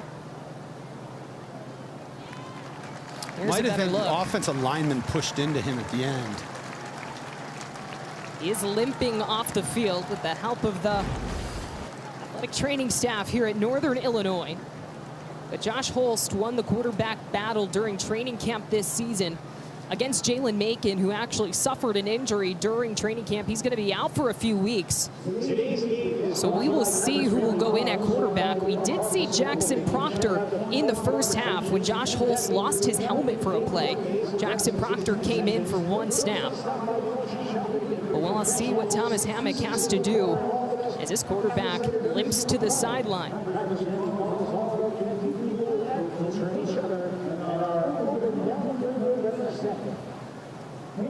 That'll bring up 4th down for NIU in this game.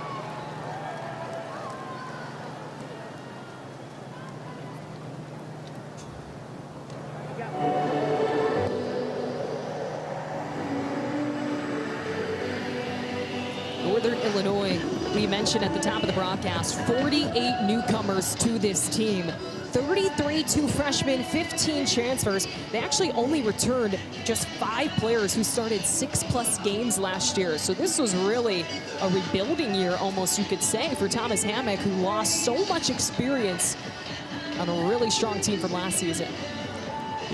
One thing that's interesting about Coach Hammock, when you look at those numbers, that's quite different than a lot of other programs these days, because teams dig into the portal, the transfer portal more for players they think are ready right now to go, where, you know, we haven't seen very many true freshmen in the game. But Coach Hammock has created an environment where he still recruits high school kids that way. Even though they're sitting until they are college ready, they understand the expectations of Northern Illinois football. That was something when number 10 he had his for the conversation defense must sit one play because his helmet came off without a foul. Game clock will start on my ready for play whistle. When he was hiring his new offensive and defensive coordinators, he wanted guys who were adaptable. Because of the ever so changing landscape in college football, you might have a great player one year and they're gone the next. So he wanted guys who are going to be adaptable in this game, and that's where he picked up Quinn Sanders and Rob Harley. But NIU will punt it away and out of bounds. So after Josh Holst went down with an injury, forces a 4th down, and NIU will punt it away.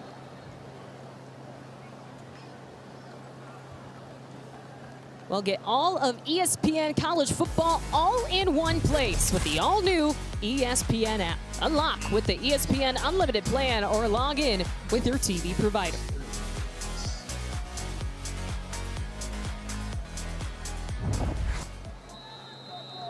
Third possession of the second half for the Crusaders offense. We started this second half with a bang, but on the last drive went 3 and out. Here's Cal Swanson, quick pass to Mosey, who gets knocked down. That was Muhammad Jameh in coverage. Offensive coordinator for Holy Cross, Andrew Dresner, while talking about how valuable and important Max Mosey is to his offense, said he would not be surprised if he wasn't the leading receiver, because they have so many other weapons, and at any given moment, depending on what the defense gives them, one of those receivers could have a big day.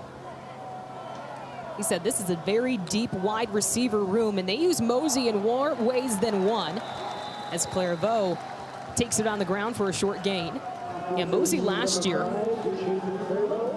had 715 yards receiving, but he also had 48 yards on the ground with 2 rushing touchdowns. So they can use him. He's a versatile guy. They can use him in more ways than one. Timeout for an injury to a player on offense. That's Brad Blattner, the left tackle. So important to this offensive line. He's 6'6", 310. As Coach Kern said, he's going to look like an NFL guy out there, and he looks the part. But he's so important to this offense, along with Joe Metzger, the right tackle, because they have to deal with Roy Williams and Jelani Williams. Actually, the entire offensive line, as we saw earlier, Northern Illinois, defensive coordinator Rob Harley will move those guys around, rush from the interior, rush off the edge, but Blattner is a big piece of this offensive line unit.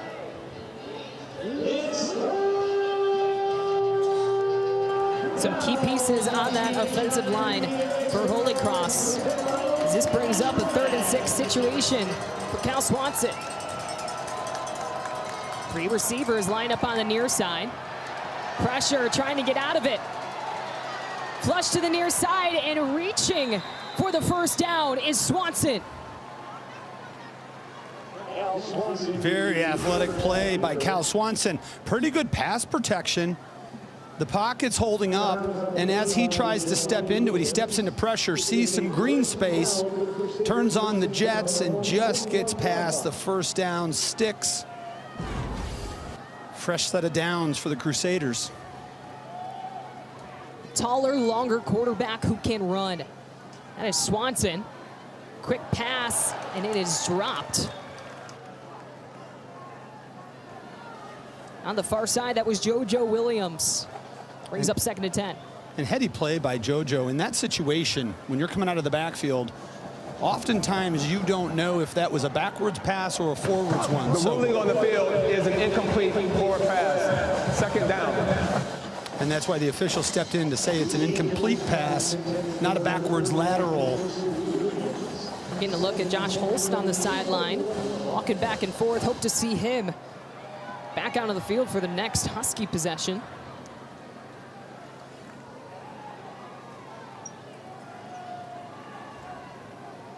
So after the incomplete pass, that brings up 2nd and 10. 2 tight ends to the bottom of your screen.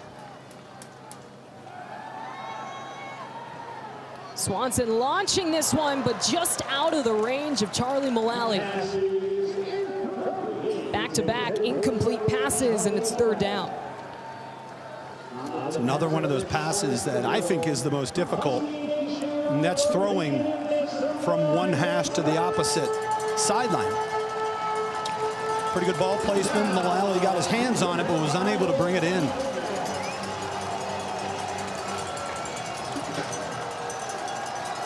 NIU fans on their feet here in DeKalb on a 3rd and 10.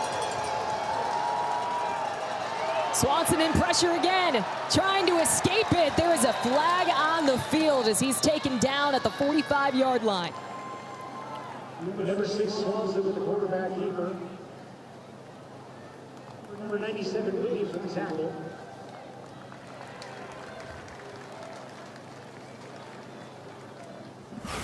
Waiting to hear the call on this play. Holding. Offense, number 65. Penalty is declined. 4th down.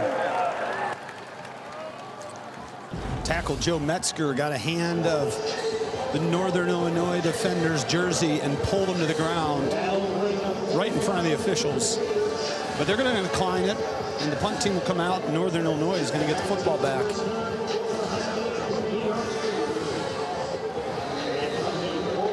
Solid work so far in this game for NIU defense, forcing another punt from Holy Cross as Ethan Moss comes back out.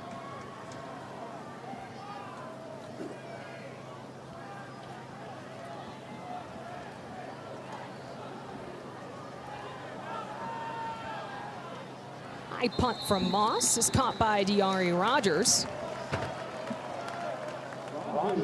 And last season, some comments made by Coach Hammock on the transfer portal went viral. Let's go ahead and take a listen.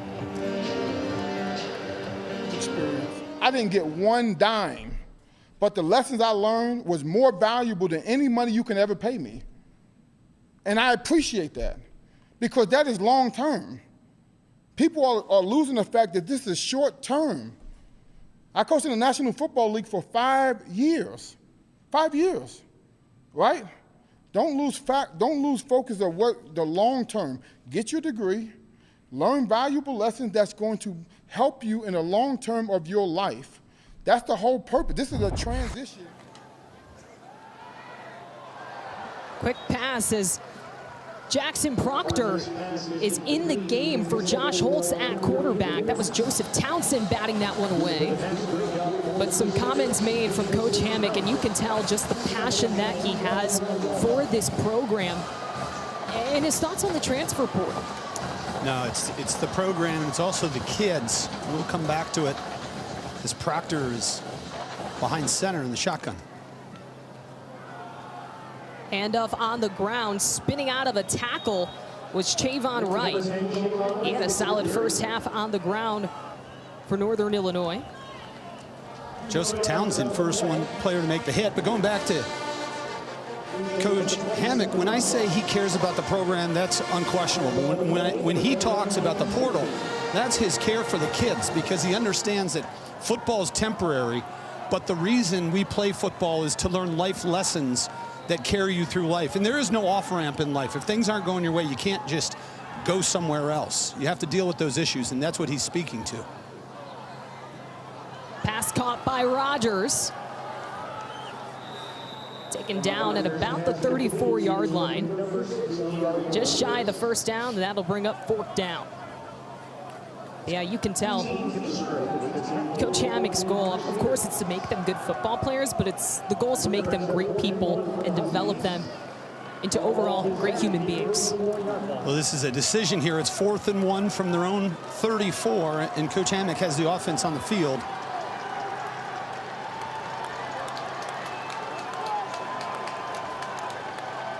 Two backs standing on either side, but it's a quarterback keeper. Proctor has the first down. Big play on 4th down. The Huskies go for it. And the backup quarterback executes. Quinn Sanders, offensive coordinator, take a bow because I am included in the list of people that never thought that was going to be the play call. Putting the ball in the hands of your backup quarterback on 4th and 1 inside your own territory. Very effective, but it was unexpected. Quick throw to the left, outside to Poe. Doesn't gain anything on the play. There's a shot at the coordinators. Quinn Sanders his first year as offensive coordinator for the Huskies. Was a former head coach at the University of Charleston in West Virginia.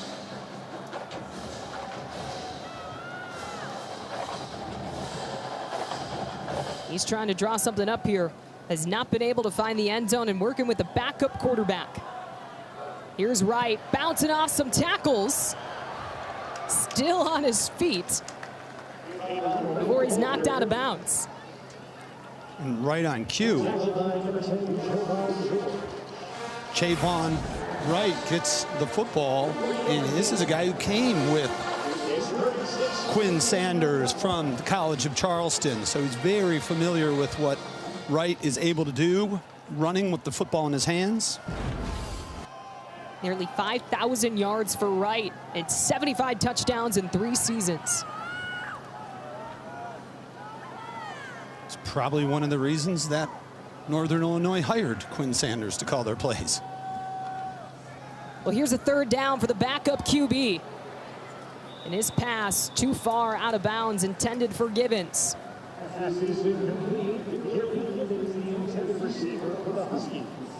Another 4th down, and the punting team back on the field for Northern Illinois.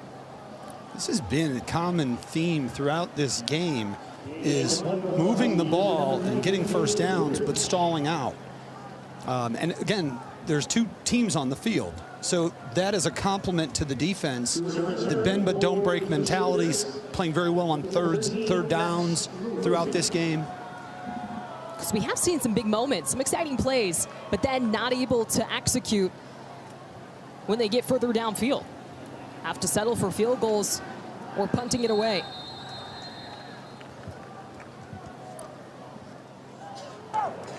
Delay of game, kicking team, number 44. 5-yard penalty, 4th down. So delay of game on Northern Illinois will move them back a few yards. With under 2 minutes to go here in the 3rd quarter, 6-3 the score. Northern Illinois leads by 3. They had 2 field goals in that first half.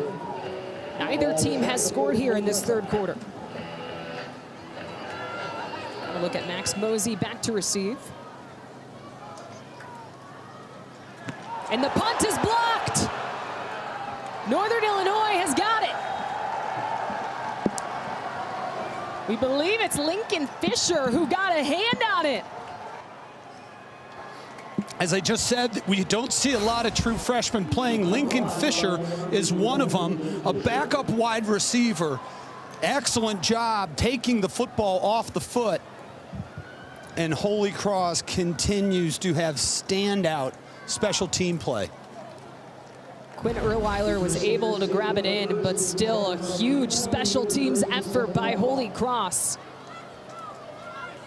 As they now start at the Huskies' 37-yard line. Here with 1:40 to go in the 3rd quarter. Swanson, quick pass to Sam Slade on the outside. Gain of about 6. Again, more of a conservative passing game for Cal Swanson and the Crusaders offense in general. But if you're an offense, you always want to be ahead of the chains. And what I mean by that is you don't want to be in 2nd and 10. You'd rather be 2nd and 3, 2nd and 6 even.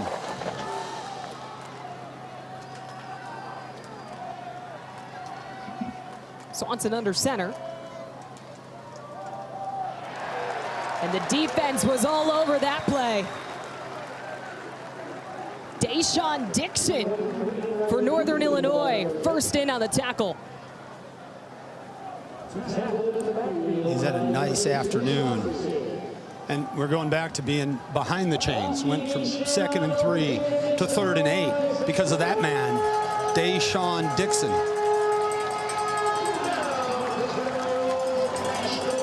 Big tackle for a loss for the senior who had 35 tackles last season. So another 3rd down for Holy Cross.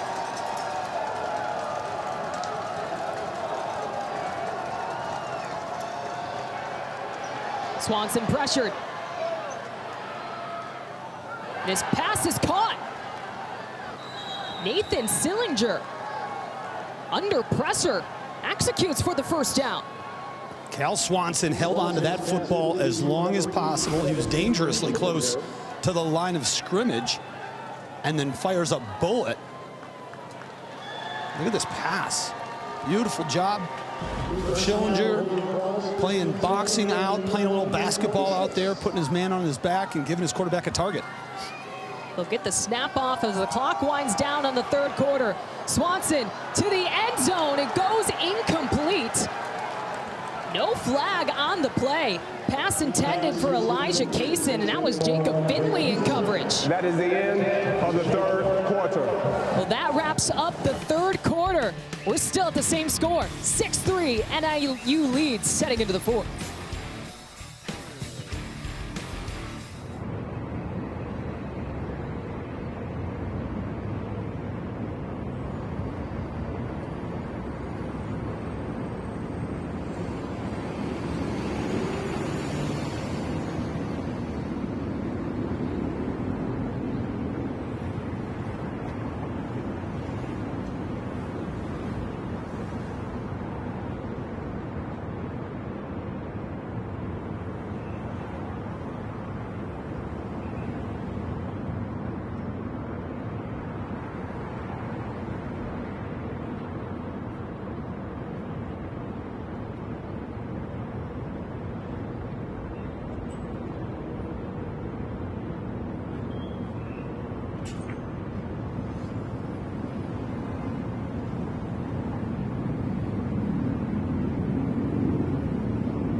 Heading into this fourth quarter, this NIU defense has only allowed 3 points. A new defense under first-year coordinator Rob Harley that has adopted this motto, HEAT. It stands for hunt, effort, assignment, and toughness, and they're going to rely on that here as their defense has an opportunity for a big stop. Well, through 3 quarters, if I was grading it, there'd be 4 green check marks because they have accomplished all those things. But as you said, they've been put in a lot of these situations, and they've always responded. And see if Northern Illinois does it again. 2nd and 10. Swanson flushed. He's going to use his legs again before he's pushed out of bounds by Mark Preto. Al Swanson, the quarterback keeper, tackled by Mark Preto. Nice job by Mark Preto to limit that to just a couple yards. And this Northern Illinois defensive line is starting to turn up the pressure. 3 of 9 on third down conversions today for Holy Cross. Look at that total yards. Northern Illinois has held Holy Cross to 133 yards through 3 quarters. Quarterback keeper, but the Huskies are all over it. Mark Preto again on the tackle for Northern Illinois.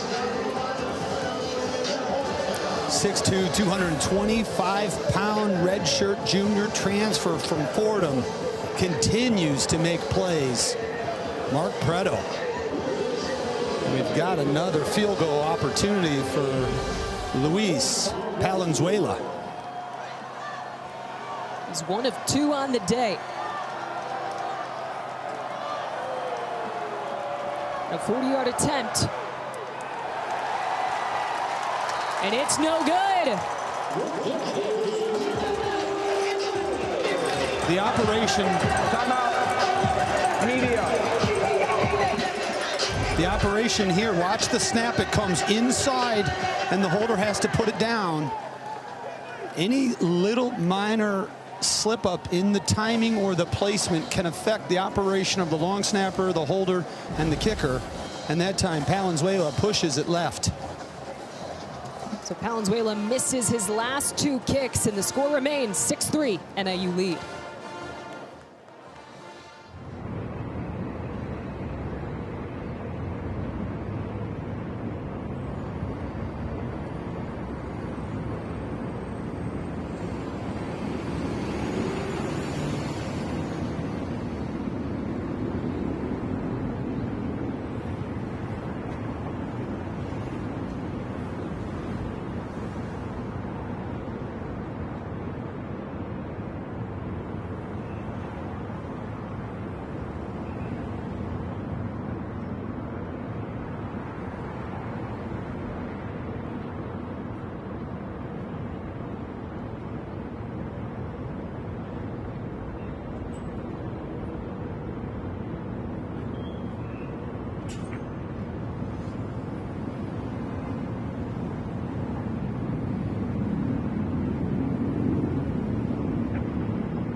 Taking a look at the slate of games for next week in the MAC. First year conference member UMass taking on Bryant. Ohio facing West Virginia. Ohio with a close game against Rutgers earlier this week as well. That game's going to be rocking. It's totally sold out. It has been for weeks. And in fact, there's a ton of West Virginia fans that bought season tickets at Ohio to be able to get themselves into the game, believe it or not. Talk about a dedicated fan base. Yeah, and Ohio almost pulled it off at Rutgers, losing 34-31. Well, here's the backup quarterback, Jackson Proctor, in for his second drive.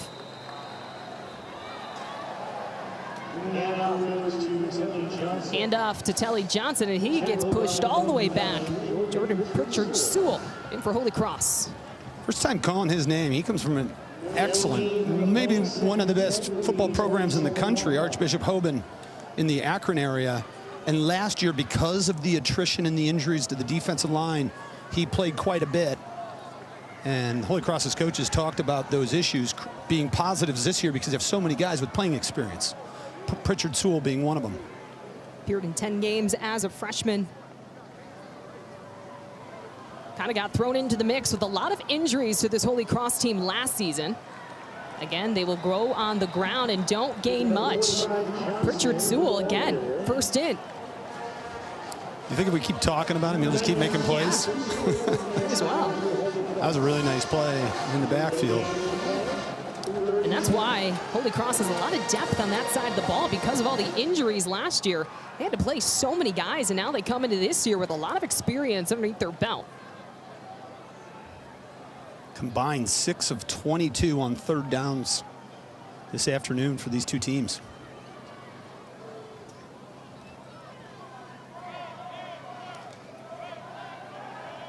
See Proctor's arm. Short pass dropped by Johnson. That'll bring up fourth down. And he had all type of room in front of him if he was able to secure that football. But Northern Illinois, 3 plays, 0 yards, and the punt team is back on the field. A quick 3 and out. It feels right now neither side really has any momentum. It has been a close game this entire time. We'll have to see which team shows out in these last 12 minutes.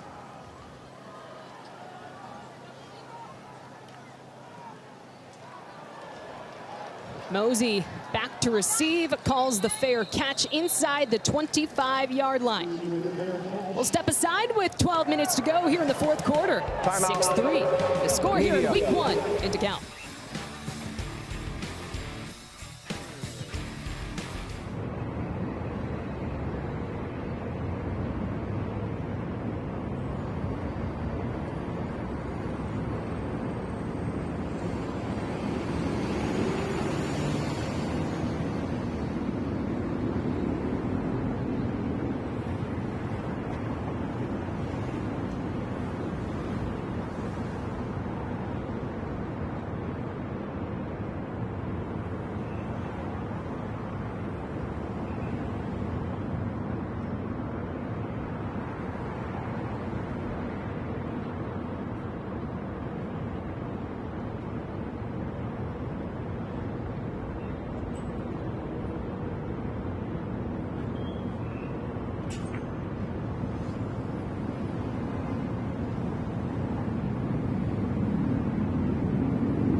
Still scoreless in the second half. The score remains 6-3 Northern Illinois lead over Holy Cross. But Brian, this Crusaders team, they've had some opportunities and plenty of miscues so far in this game. Now this is the first one, the tipped pass that Mohamed Jameh intercepted. And Holy Cross has left some points on the table. It's a 3-point game. And because of perhaps some missed opportunities with the operation of the field goals, 2 missed field goals for Holy Cross, and they trail by 3. They've got the football and trying to figure out how to get some offensive mojo going. I think you said it best. Points left on the table as Swanson goes way back, still holding on to the ball, and it's caught. First down pass completion to Max Mosey. That was just a terrific job by Cal Swanson. He's flush from the pocket. I would be very nervous about how to get away from these Northern Illinois defenders. He barely gets away, and look at him keeping his eyes downfield. It's not often you want to throw across your body, but this time it works, and he gets it to Max Mosey. We've seen a couple of those late passes he's been able to execute. A sidearm there off the hands of Clairvaux. Falls incomplete, 2nd and 10. They had it set up with a blocker in front, but because of the pass rush, Cal Swanson had to wait longer than he wanted to throw it, and as you pointed out, had to go sidearm. It was a missile.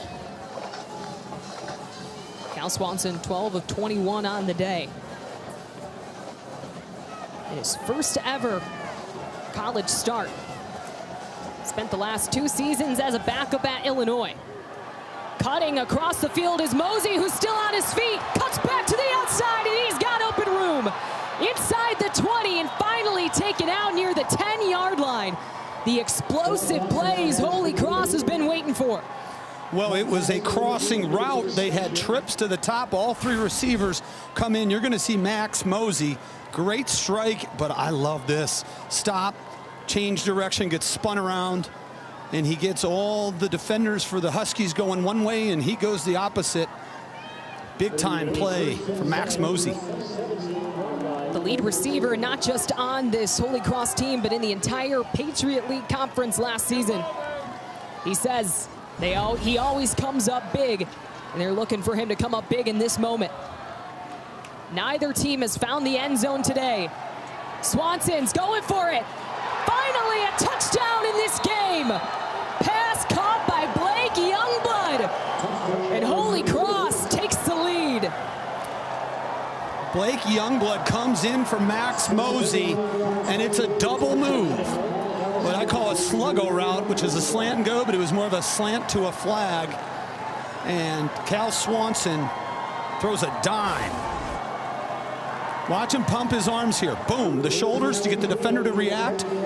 And then he goes back to Youngblood. Excellent execution. Youngblood, the senior out of Austin, Texas, with his first reception of the game and the first touchdown of the year for Holy Cross. Timeout. Well, we had to wait till the 4th quarter, but we finally get to see a touchdown. Swanson to Youngblood, and Holy Cross out in front for the first time.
Holy Cross finally finding the end zone here in the fourth quarter as they take a 10-6 lead over Northern Illinois with 10.5 to go here in the fourth quarter. Holy Cross has defeated 2 FBS opponents since 2021, and they have an opportunity to do it here in DeKalb in week 1.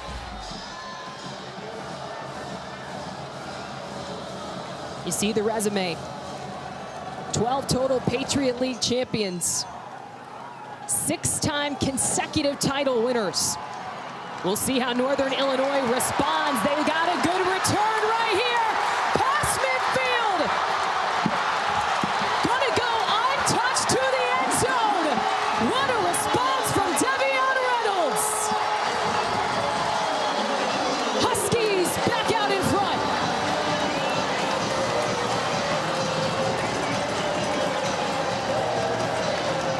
The game of football can change in an instant, and when you have a player like Devion Reynolds to return kicks for you, that's exactly what can and just did happen. Against Northern Illinois, there's no yardage penalty for that. 96 yards downfield for Devion Reynolds.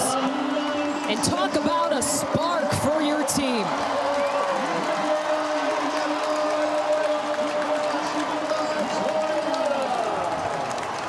Special teams are special right now for the Huskies.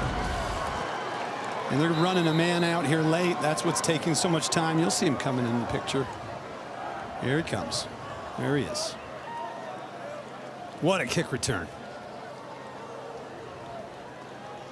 Exhilarating moment for this NIU team, who's been pretty silent offensively in this game. But Glass misses the extra point. So this remains a 2-point lead for Northern Illinois. And again, I've been talking all afternoon about the operation, but look at this snap, putting the holder in a very tough spot, Jack Ferentz. Look where the ball is. He's got to go all the way up. I'm sorry, it's Vukovic, the punter, who was holding it, but it was real high. He had to come up off the ground to get it and put it down. And the extra point is no good. So that is a huge miscue, especially in a close game in the fourth quarter. A field goal doesn't tie, it takes the lead for Holy Cross. And I'm not sure the range of emotions we're seeing on Thomas Hammock's face, but I assure you it's a range. And the special teams miscues for Northern Illinois today. Earlier in this game, we saw a bad snap on a punt. We saw a blocked punt, and now we've missed an extra point. Not ideal if you're Northern Illinois. You know, so often people talk offense, defense, but the reason coaches talk about the 3 phases of the game, because that third phase, special teams, can often decide a game. It could be a play here or a play there. Special teams has been a theme for this game. We've seen everything you just described and throw in 2 missed field goals. The whole first half was only field goals. 3 field goals to start this game. 2 Holy Cross players nearly colliding with each other and hit hard at the 20-yard line. Carlo Crosetti fielded the punt and was hit hard. You see Crosetti takes the ball almost out of Ty Curran's hands. And that's a big time hit. I think that's Taylor Powell making an impact on special teams. So it'll be 1st and 10 for the Crusaders at their own 20.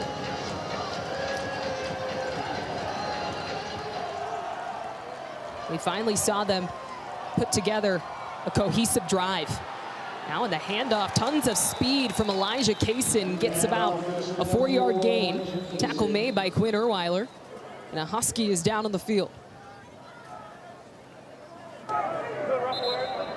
Looks to be Jelani Williams. For an injury to a player on defense. A big component of this NIU defense down on the field.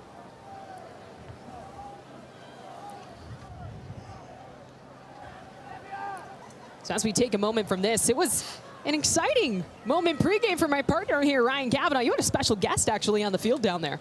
Yeah, a couple of them. My brother Pat and his son Caden Kavanaugh, who's a standout linebacker up in Wisconsin, in the Green Bay area. They're here. Caden was visiting the school, only 15 years old.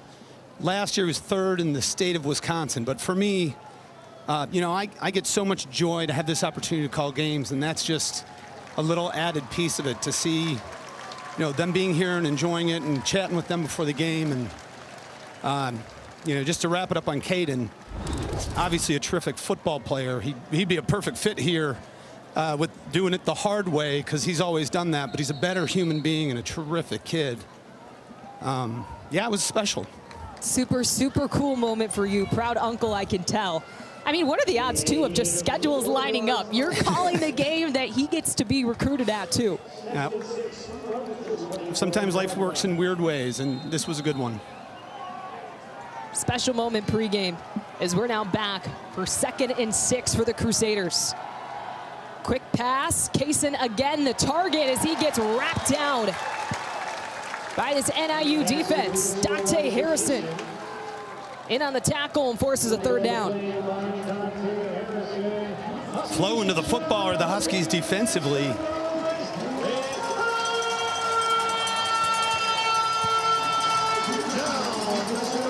And if you're the Huskies, if you could get a stop right here, keep all the momentum on your side, that could be big in this 4th quarter.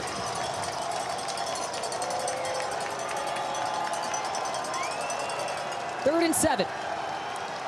Swanson steps back, and Mosey is hit hard and taken down. Jacob Finley with a big stop and forces 4th down. Jacob Finley's had a great afternoon eyeing up Max Mosey. It's a pretty good guess that the ball's going to go there because of the day Mosey has had, and Finley was sitting in zone coverage. Mosey comes into it. Finley secures and brings him to the ground. And NIU now has an excellent opportunity to take the ball over in great field position as their return man is standing on their own 40.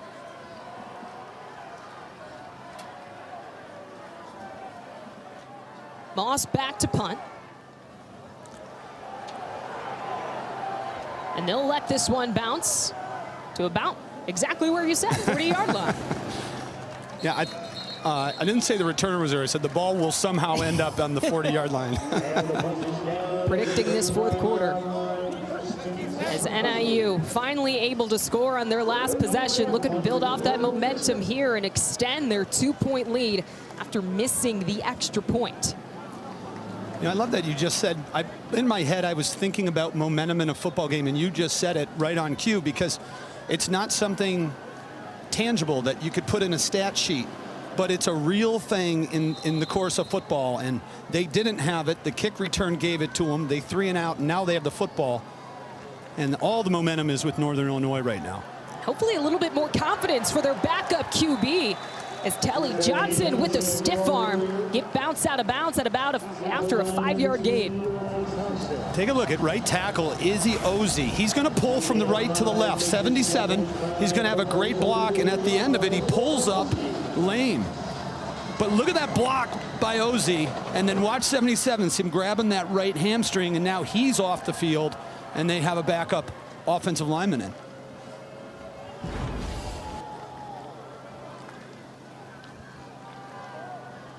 On the ground again. This time the handoff to right. Number 10, right ball carrier for the Huskies. Tackle Colin Reynolds. And Lane Mainsmith is in at right tackle for the Huskies.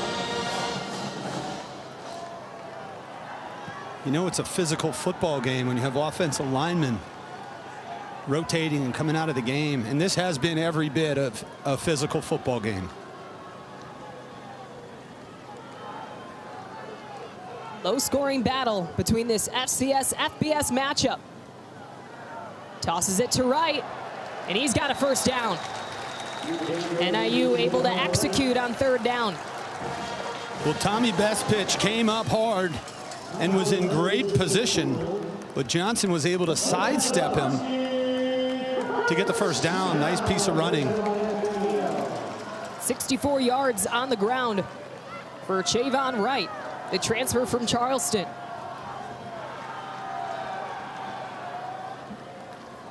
Huskies now at midfield on the 50. Fakes the handoff and wide open. And tripped up is De'Aaron Rodgers. A little trickery from the Huskies. And they're inside the 30. Huskies have got some guys that can roll. I mean, De'Aaron Rodgers here look, he just goes right past the defender, and he is a shoestring tackle away from taking it to the house. And I look for Northern Illinois. They have the momentum. They want to keep it, but the pace doesn't have to be so fast. They've got 6:05 coming down to 6 minutes. Yeah, that was Garrett Baldwin. Excellent effort. Possibly a touchdown saving tackle. As again, Huskies are hitting the ground hard here in the fourth quarter. A gain of 7 on the play from Johnson Jr. He's a horse. I mean, that guy runs hard. Yards after contact for Telly Johnson this afternoon has been very special.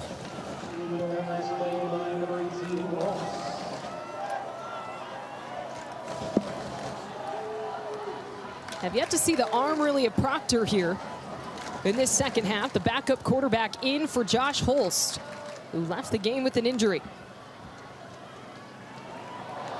That one batted away. Right on cue. That's Cam Santee able to get a hand on it. Watch Cam Santee, 21 of your screen. He's watching the eyes of Proctor. Nice job getting his hand up. Proctor actually almost caught that ball off the tip. He was trying to get it to his tight end, Jake Applegate over the middle. Yeah, he had his wide open tight end. Nice defensive play from Santee. Proctor under center. Hands it off to Poe. He's got a first down and more. Cuts back in inside the 5 and just shy of the goal line.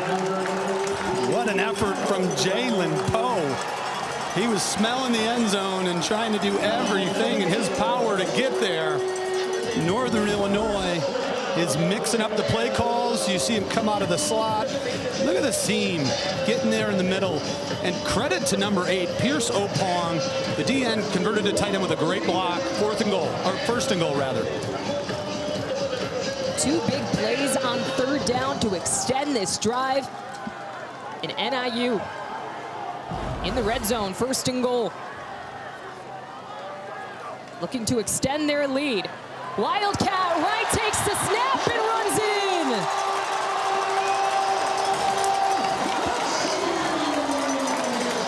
First touchdown in an NIU uniform for Chavon Wright. And the Huskies extend their lead.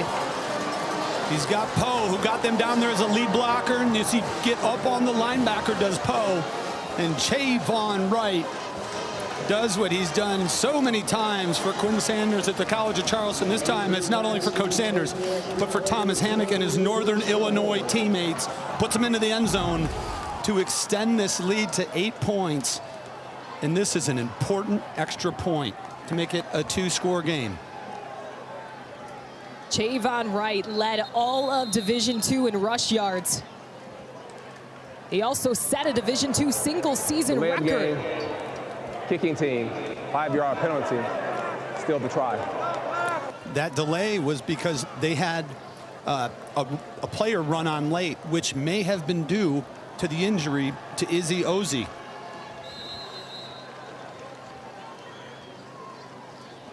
Well, Andrew Glass will line up again. Missed the last extra point.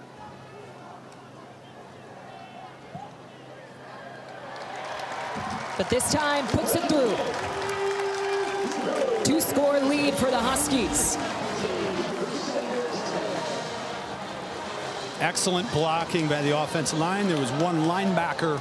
Jalen Poe got him, and Chavon Wright did the rest. As I was saying on Chavon Wright, the 5-year senior out of Florida, who came with offensive coordinator Quinn Sanders from Charleston, the best rusher in Division II, and he set the Division II single season record with 38 touchdowns. 38. And he gets his first one here in DeKalb. You mentioned that was good enough to be second in the Harlan Hill voting. That's the Division II Heisman Award voting. And that man right there, Thomas Hammock,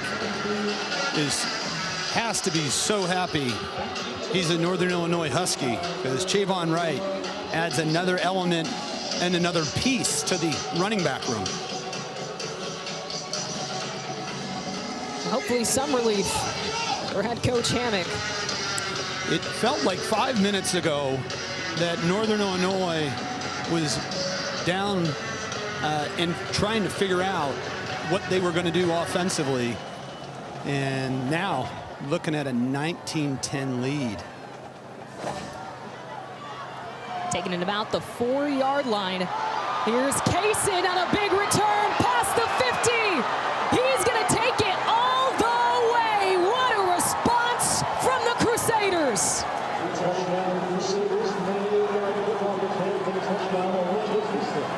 Elijah Kaysen flips the script. Big time kick return for a touchdown. And first half was about defense. Second half has been about special teams. Take a look at the blocking from Holy Cross. Look at them getting body on body, and Kaysen just turns on the jets. Nothing fancy unless you consider blazing top end speed fancy, because that's what Kaysen did. Excellent job by the other 10 players for Holy Cross on that kick return unit, giving him the blocking and creating the crease that Kaysen took advantage of. So again, crucial extra points here. After missing 2 field goals, the extra point is good for Palenzuela. And suddenly it is back to a 2-point game between Northern Illinois and Holy Cross, and there is still 4 minutes to go in this fourth quarter. We have seen 2 kickoff returns for touchdowns in this game. Well, and finally some life and excitement in this fourth quarter. Yeah, and Holy Cross has to kick off. So, I mean, this was a beautiful kick return. But look at the blocking.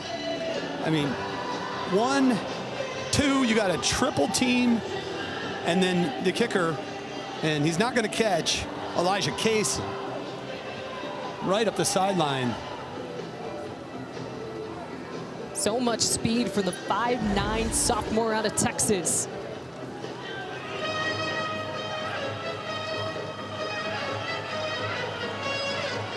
Kaysen without a touchdown last season. Finds the end zone here in the fourth quarter and keeps Holy Cross in this game.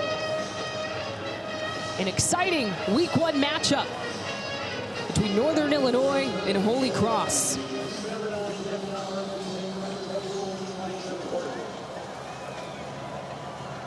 Owen Saraceno will kick it off.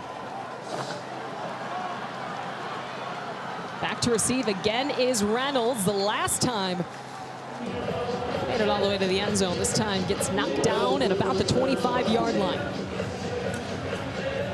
Now for Northern Illinois, it's about possessing the football, working that 358 down, obviously holding on, and ball security is a priority. But it'll be interesting to see what Quinn Sanders does from a play calling standpoint, because that's a lot of time left. Holy Cross has 3 timeouts, so that could be an eternity in the world of football. But if Quinn Sanders can get some chunk plays, shorten the game, that's exactly what they want to do. Well, they ran the ball a lot on that last possession with Jackson Proctor in as backup quarterback.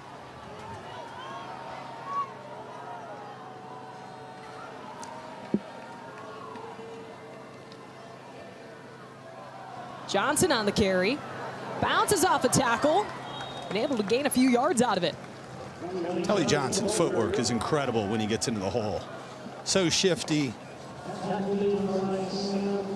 And when you see somebody with that type of ability to change directions and make people miss. Look at how many people think they have Telly Johnson, but then he has the power aspect also. I said, coming in last year, there was high expectations for Telly Johnson, and he's only gonna continue to get better. 2nd and 6 for the Huskies.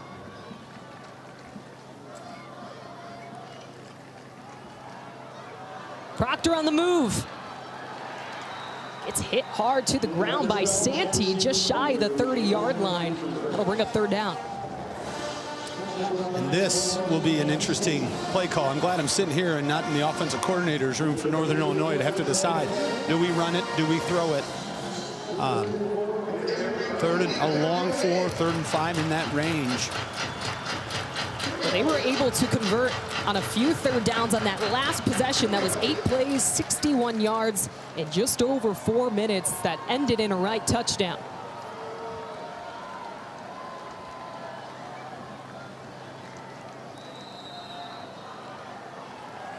Whistles blowing the play dead and a flag on the field. False start, offense, number 8, 5-yard penalty, 3rd down. So that just makes it that much tougher for NIU here on 3rd down. Holy Cross was playing man coverage on the outside, stacking the box, trying to take away the run, and this now changes it to what I would assume is a passing down for the Huskies. 6 penalties for Northern Illinois today.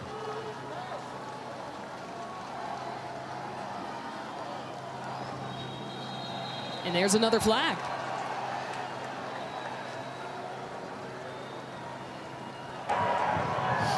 False start, offense, number 66, 5-yard penalty, 3rd down. Please reset the game clock to 2 minutes and 30 seconds. 2-3-0. Back-to-back false starts, and it's the backup tackle for the Huskies. Yeah, Lane Mainsmith in for the injured, or at least out of the game, Izzy Ozzie. Suddenly the Huskies now at a 3rd and 14. They're going to stay to the ground. And did the ball come out? Dog pile formed. Holy Cross says they have it. And the officials attempt to wind the clock.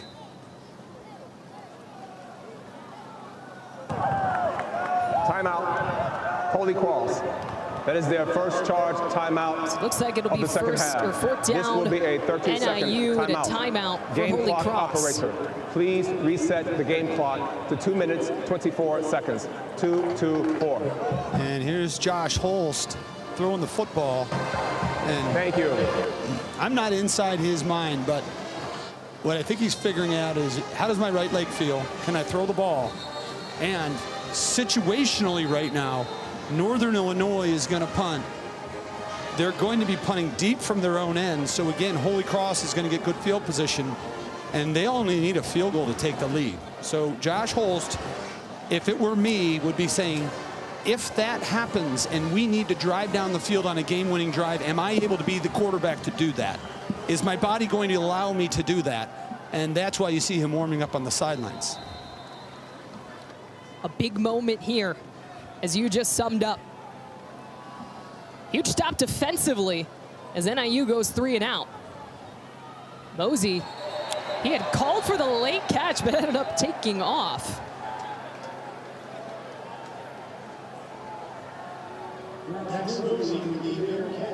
But a fair catch is ruled on the field at about the 37-yard line. Yeah, I saw him raise his left hand to signal, and then maybe a half a second later he caught the football and started running. So we'll see from this angle. He did that little wave with his left hand. Yeah, it was almost like he's just finished dinner and they're like, yeah, you could take the plates side to side, but you know, it certainly wasn't over his head. Well, here we go, a big drive for Holy Cross, trailing by 2 in the 4th. Swanson, quick pass, but over the head of his receivers, falls incomplete. trying to get it to Elijah Kaysen, and it appeared as if Cal Swanson was unsure if he was going to run it or throw it, and at the last second tried to throw it. But first game in 3 years, look at those numbers. Pretty efficient, 16 to 26, 149 against a very good Northern Illinois defense. 2nd and 10. Again, out of the reach of his intended receiver. It was Sam Slade. 3rd down. And it's hard to tell if he threw that ball away, if he saw a Northern Illinois defender coming and he wasn't, going to force something, live to fight another day. And, depending on what coach wants to do, this may be 4-down territory here, and I'm assuming it will be. The Huskies looking for a big stop. Trying to force the Crusaders in a 3-and-out. Swanson connects to Mullally, but he's wrestled down by Ty Miles. And a 4th down for Holy Cross. This is the 2-minute timeout. So exciting back and forth action. It is a 2-point game with 2 minutes to go here in the 4th quarter. NIU leading 19-17.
Well, this has turned into quite the week 1 matchup here in DeKalb. Northern Illinois up by 2 with 2 minutes to go.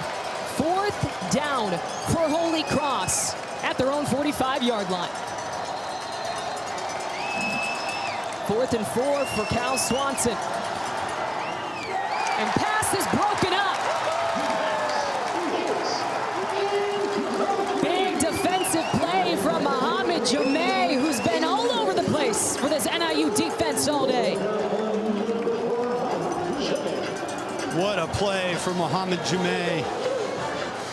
And with 1:56, Holy Cross has 2 timeouts. We're going to take a look at this one more time, Kelsey.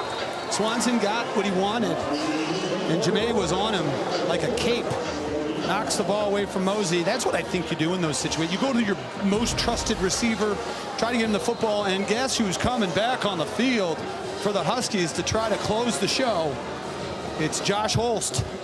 The starting quarterback re-enters after suffering an injury earlier in this game. It's been all Jackson Proctor here in the second half. But the redshirt sophomore back out to finish what he started. Handoff on the ground, gain for a couple of yards. And the clock is winding down here. Under 2 minutes to go. That was right on the carry. He's had a great day on the ground for Northern Illinois. And when you're Holy Cross in this situation, you decide whether to use the first down based on how many yards they get. If it would have been a gain of 1, I think he would have used his timeouts, gotten him to third down, and made Northern Illinois decide on third and long, are we going to pass it or run it, and use the clock. But here he's electing to use the clock and keep the 2 timeouts in his pocket. Holy Cross with 2 timeouts, NIU with all 3.